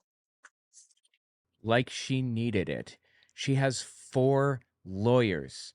She's a leech on society, sucking it dry of everything that it has, including voter data, private voter data, and like welfare. She gave her husband welfare benefits. Now, I'm in favor of that, but she's not. She's a Republican. She's not just a Republican. She's MAGA, hard Republican. So it's okay to use welfare programs for her, but not for you. But I'm not a criminal, and I don't deserve to go into a prison where other Still, like, not connecting the dots. people have committed heinous crimes. The only crime that I did, and some people have said I'm not remorseful. Yes, I'm remorseful. Yes, sir, I really am. I never expected that just doing an image which was completely legal before and after the trusted build would have landed me here. That is not what she did. She created a false badge, a false account for a Mike Lindell associate to access private voter data. She created the image, told him where it would be. He got in and downloaded it and then spread it all over the internet. She didn't just back up a system. She is so full of I thought it was going to come out quietly. I could look and see, okay, is there any proof? Is there anything here? I thought it was going to come out quietly. Yeah, I know. But, you got in trouble, so. Talk to the constituents and say, listen, we've done an investigation. Everything is good. This is the gold standard, which I'd believed before. She wouldn't have said we did the investigation because it was illegal what she did. She didn't do an investigation. She gave this data to some jagoff friend of Mike Lindell. That's not an investigation. But for what it's worth, I love these magateers, man. I'm sorry. I love the accountability that people face sometimes. Again, not a fan of retributive justice, but yeah, here's another one of my favorites where a literal Nazi, like actual full-blown Hitler lover, and Trump lover too, weird, just cries because she lost her election. Oh, so sad. We are losing our country because of big tech election interference. And I am pleading with the Republican Party to please start taking this issue seriously. Please. Please. Okay, I love these tears, man. I'm here for it. Never done anything with malice to break the law. By the way, that last one is Trump's. She's not just a Hitler and a Trump lover. I mean, she's Trump's lover. Like, I think that they're together. They were entirely too physically close in some pictures. And also, she claims to have some audio of her doing questionable activities to Trump. And then Trump saying that those aforementioned questionable activities were the best questionable activities that he has ever engaged in with anybody. So there's that. I wanted to serve the people in Mesa County. And I'll just tell you this.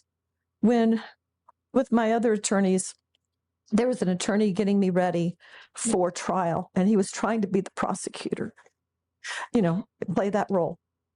It's a tough. Okay, mock trial. Me up. And he said to me, he kept trying to provoke me. Yeah, I mean, that's what prosecutors do. And he says, Tina, I can't.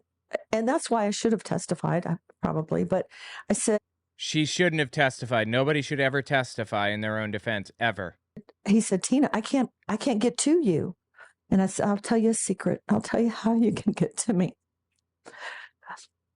Talk about the citizens of Mesa County. Oh, please. Talk about the people that you served. I said, that's what'll do it. Well, now we know that she's capable of crying on cue. That's actually a pretty rare talent. And as I'm telling him, I'm starting to cry. I really do love these people. And whether they recognize it or not, I did my best to serve this county. And she is a disgusting human being. And I hope that you'll find it in your heart to not sentence me to, and I haven't cried in front of these people because I don't want them to get the impression that they were getting to me. But I don't deserve to be in prison. I can do a lot. Still, she still doesn't know. She doesn't realize. It's not connecting with her, is it? She went through, I think, 7 days of trial. She's been in this situation for 2.5, 3, 4 years, and she's still not going to accept what she did and that it was a crime. I can do a lot more good. A lot more good. More good? Did she do any to start? Out helping people, which is what I'm good at doing. If you tell me I cannot talk about the elections anymore, I won't talk about the elections anymore. I've done, I've done my job here. If you say that, if you allow me to go to Yuba City and live quietly helping with trafficked women and children, I would like to do that. This isn't, you know what I would like personally? I would like for my private data to not be spread to Mike Lindell. That'd be fantastic. I'd appreciate that very much. But here we are. We don't all get what we want. Isn't there a saying about this? If shoulds and, no, what is it? If wants and something, then we'd all have candy rainbow. There's a saying here, right? What's the saying?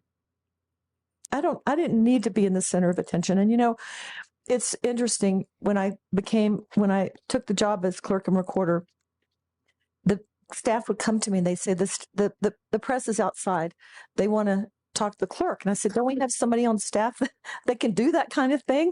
And they said, no, they want. She's trying to convince people she didn't like the attention. Come on. To talk to the clerk. I had to tape a little piece of paper up on the tripod with bullet points because I wasn't used to being in front of a camera. I don't like being the center of attention. I never have. But this is uprooted my life. What has uprooted her life exactly? The fact that she committed a felony, multiple felonies, to betray her public trust? That's what uprooted her life? Cry me a river. And for that, I'm sorry. I really am remorseful that it came out that way. Oh, so she's not remorseful that it happened, that she did it. She's remorseful that she was caught. Okay, yeah, I mean, that's what I thought to start with, so. And I ask you for leniency and probation. I check all the boxes on the leniency. Don't have drug problems, don't have alcohol problems. I don't know if you've ever seen as clean a past as I have or present. But I did not do it. I did not do it, Your Honor. Yes, you did. That's what this whole thing is about. She just admitted it a second ago, right? To disrespect the court or. Oh, she didn't commit this crime, this felony, to disrespect him. Oh, great. Well, I didn't expect that you did. I don't think you even knew that judge before. So you're not telling me anything I don't know. Law. Thank you, ma'am. God, she's so full of. I'm so glad she's facing accountability. I am so glad. I mean, tell me what you think about it in the comments. I really wanted to go through the whole thing. Let me know if you guys think I should cover the whole thing, because I have this big, long article about everything that happened and when it happened and who was involved, and more video footage to cover, a lot more. So if you guys want to see the whole breakdown, take me an hour or so, probably more, then let me know in the comments. Maybe I'll do that. Next up, Greg Locke says the Democrats are using a weather gun to hurt Republicans. Apparently, he thinks Democrats aren't suffering from the hurricane at all. He has gone full QAnon. We'll be right back. Don't forget to check out my Patreon. Also, take a look at my website, owenmorgan.com. I'm selling my book, Understanding Jehovah's Witnesses, 400 pages, and my second book, 100 Questions for Jehovah's Witnesses, which is about 80 pages. And you can find them both there on the website. Audio form, ebook form, whatever. It's about my experiences within the religion and the history of the religion generally. Any believer has the right to be over the weather. I will say this, the area you live in, the state that you live in, you have a greater level of authority, but you literally can take authority. And I do want to remind you, the Holy Spirit again is saying something to me. He said, remind them, Jesus was in the storm when he stopped it. So you have greater authority wherever you are present. Greg Locke, televangelist, thinks that the Democrats have a weather gun, really, like a weather weapon that they can hurt red states with. I'm not joking. It creates hurricanes, apparently, in his head. Full-blown QAnon at this point. This clip is from October 2nd, 2024. This is calculated attacks against the American people a month from an election. Like Hurricane Helene devastated North Carolina and everything. I mean, when a hurricane happens, a lot of the time it hurts whoever is in the presidency at that moment. Why would Democrats do that? Now, I'm going to tell you what the facts are. I don't watch the weather. I don't care. What I'm telling you is about to happen. The facts with Greg Locke. There is going to be a secondary attack that is going to be weather related that will be twice as, in their terms, effective as the first one. In whose terms? Who said it was effective? First of all, and second, I thought you were giving me facts. You're giving me literally the exact opposite of facts. You're giving me opinion now. Does he know the difference between the two? They are looking to wipe out certain civilizations. Who is they? I don't care. I'm telling you, I'm just going to take the risk. It's going to happen. What risk? What risk is he taking? Round 2, maybe even a third round. Between now and like November, I don't know, 10th or something? I mean, between October 2nd and November. So you're telling me within the next month, Democrats are going to aim their hurricane gun at red states and create hurricanes over red states twice. Okay, go on. But I promise you, no matter what the weather tells you, no matter what CNN or Fox or no matter what Republicans or Democrats or independents tell you, I'm telling you, this is manufactured. This is an attack. And another one is coming because the upper echelons of spiritual warfare are going to do everything they can to hijack the freedom of this nation. Why isn't God all powerful? Can't he just snap his fingers and be done with it? It's already been slowed, but they're looking to hijack it. So you mark my words. From this moment forward, I'm telling you, before election hits, it's already election season. Okay, now think about what he's saying here, all right? Greg Locke has a long history of making false predictions. As a matter of fact, in the 2020 election, he claimed that if Trump didn't win, within months, we would all be dead or some other thing like that. It's crazy. And he insisted that Biden didn't win, even after he did. Like to an obscene, obnoxious degree. I don't know if you guys remember this bad boy right here. I'm telling you, Donald Trump, with 100% accuracy, in my opinion, ladies and gentlemen, lest I get shadow banned or my page is completely taken away. What? What does he think? If you claim something is a fact, then you'll be shadow banned. But if you say that it's an opinion, you won't? Has won single-handedly the presidency of the United States of America in the biggest landslide victory in the history of this nation. But he didn't. I'm not worried. I'm not fretting. I don't have basketball-sized ulcers. I'm not going to lose 1 second sleep over any of it. Joe Biden didn't win. He's not the president. He will never be the president. And come January the 20th, I'm telling you, I'll be wing, bing, bing, bing, bing, winner, winner, chicken dinner. Whoopsie daisy. God, I love watching these people face plant so hard. It's so entertaining. Anyway, he keeps claiming these things are going to happen, and then they never happen. There is going to be a catastrophic storm that is going to be man-made and manipulated. They can laugh online all they want to and clip it out. Oh, I am. Trust me. Put me on CNN. I don't care. Put him on CNN. When it happens, you won't be laughing anymore. None of it is happening in heavily Democrat cities. Are you shitting me right now? Didn't the hurricane hit Atlanta? It hit Tampa. Tampa is a Democratic-leaning city, isn't it? Like, aren't literally all cities basically Democrat? The only places in the country that are Republican are people who don't spend much time with others that don't look like them. Did you hear me? If you're a conservative, you're a target. Oh my God. If you think that all the Verizon outages in the last week Okay. have been simple satellite interference, you better know that just before the election, they are going to cut off a massive amount of people that will have absolutely no idea what is happening, so that when they turn it back on, it will have already happened. What?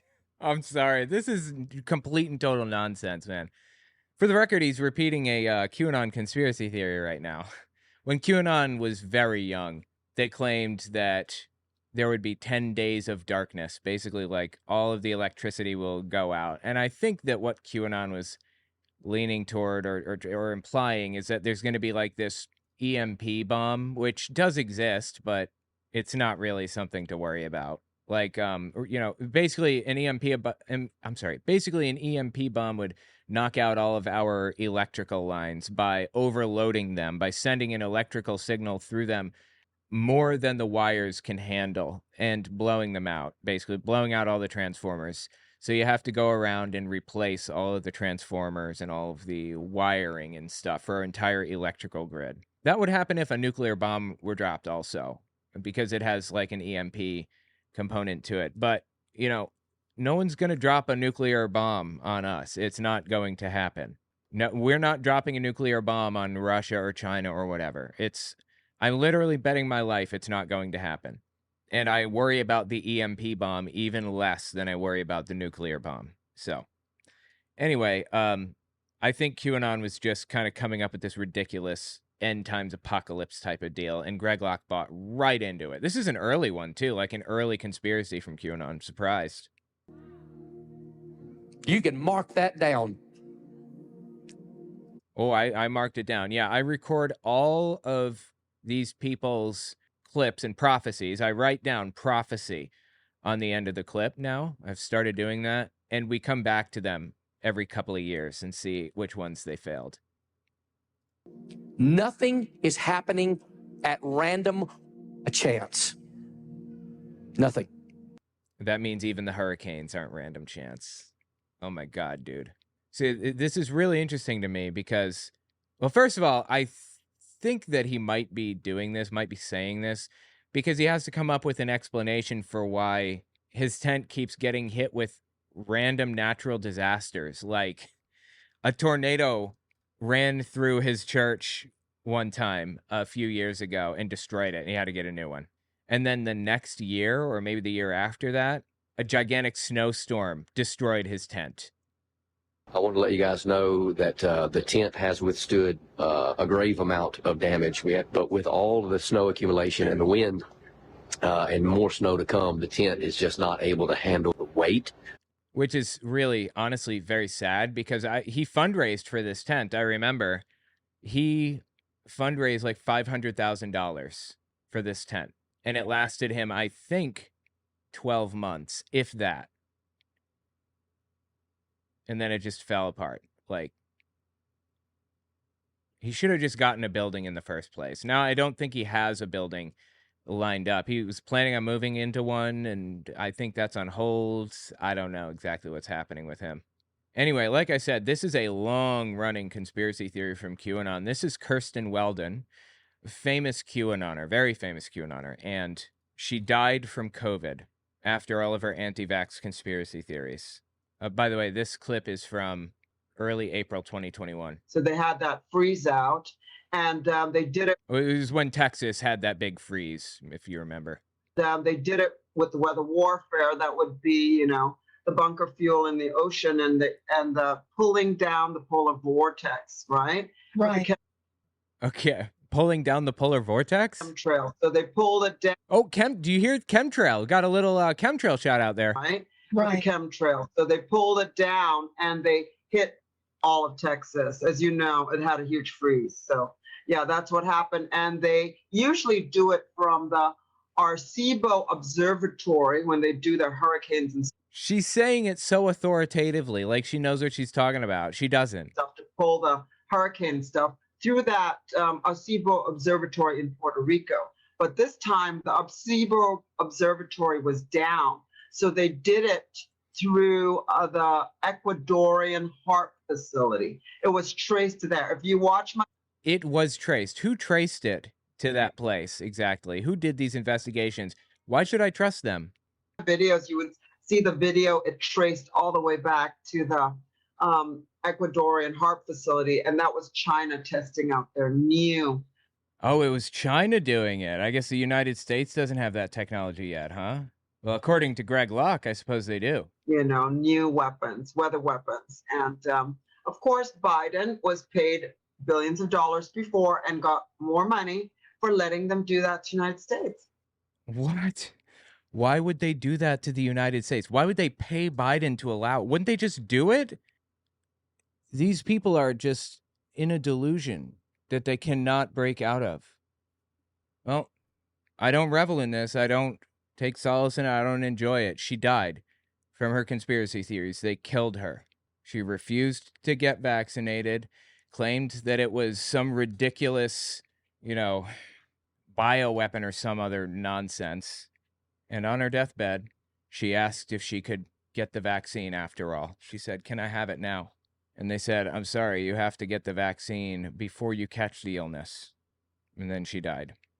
Her conspiracy theories killed her. I mean, this is by no stretch of the imagination the only example of this conspiracy theory about weather weapons circulating around social media. It's a really big one in like QAnon circles. I'm actually kind of surprised to hear Greg Locke say this. By the way, he announced he's running for office soon. Not yet. If you want to see that, I'll be talking about it, I think, day after tomorrow. So 2 days after this video releases, I think, is when this next one will be released. 2 or 3. This is Deanna Lorraine. Used to be like a reporter, if you will, for InfoWars. I don't know, anchor, commentator, whatever. She used to be a commentator on there, and she also ran for Congress. This clip is from late September 2022. We understand that the deep state, they have weather manipulation technology. They have DARPA. They know how to manipulate and create big storms, hurricanes, tornadoes, climate change, etc. Oh, see, so climate change does exist. It's just the deep state doing it. And these huge hurricanes always seem to target red states, red districts, and always at a convenient time, typically right before elections. Get help, people. Seriously. This is so sad. You know, the saddest part? These people have a level of credibility among Republicans. Oh my God. Nobody should be giving them the time of day, but they are. She almost won in her district. Or, in this case, possibly because Ron DeSantis has been stepping out of line a lot and challenging, fighting the deep state. I don't know, Lauren. The timing is definitely interesting, and they're even saying it. Do you think this could be a weather-manipulated hurricane? Yeah, well, we know the technology. On the right, Lauren Witzke also ran for Congress, is a neo-Nazi, full-blown Hitler-loving neo-Nazi, the whole 9 yards, Holocaust denying, all of it. She also was, I don't remember, she was caught trafficking a bunch of drugs, I think, and gotten like a ton of legal trouble for it like years and years ago, cleaned her life up, quote unquote, became a Republican, and now she basically talks about how awesome Russia is. She is very clearly a Russian asset. Like, that's nearly all she talks about now. Does exist. And I mean, Deanna, they're literally trying to change people's DNA through vaccination. Of course. Oh my God, dude. This is what got Kirsten Weldon killed, man. You can't do this. It's so stupid. You're getting people killed with this. I mean, I guess it's not as big of a deal now as it was when the COVID vaccine was rolling out, but this is still important. You still need to get vaccinated. Of course, they would be willing to do something like this to target red states. I have no doubt. I mean, the technology exists to manipulate weather. And, this full storm coming. I know that Florida is prone to hurricanes. However, this developed into a Cat 4 or Cat 5 overnight. Right. And it does. Overnight. Can you believe it? Wow. A hurricane grows. What are the chances that a hurricane would get bigger? That's how it works, Lauren. As long as hurricanes are over the ocean, they are drawing in energy from the heat in the ocean, I believe is how it works. When they hit land, they can't sustain that energy, so it kind of slowly burns out as they go inland. But, you know, some hurricanes make it pretty far inland before it burns out. I think this last one, Helene, made it to Tennessee, right? It was bad. Seem to be hitting the conservative areas of the state. And I'm not putting it past the elites to target something like this towards Florida as punishment for getting rid of vaccine mandates or getting rid of child grooming. They are angry with us, and it wouldn't surprise me to find out. And yeah, the technology does exist, but you're not supposed to talk about that or know about that because that's controversial or a conspiracy theory. No, it's bullshit. It's all bullshit. True. It's not true. Holy Christ, dude. These people, get help, guys, for real. Certain QAnoners have a different view on weather. Like Dave Hayes here. He is famous for being a QAnon interpreter, basically. Like, QAnon is just like one guy. Ron Watkins is who he was revealed to be. Before that, it was Paul Ferber. He's revealed to be just like a guy that lives in his mom's basement, basically. And he just used to like post really confusing, wacky, didn't make any sense at all. Like saying there will be 10 days of darkness and I don't know. Anyway, Dave Hayes got famous for like interpreting these nonsensical garbage tweets or whatever posts.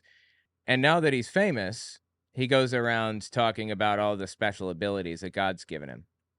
What I've been doing is I've just been commanding there will be no dust storm on my property, not in our neighborhood. It's not going to happen.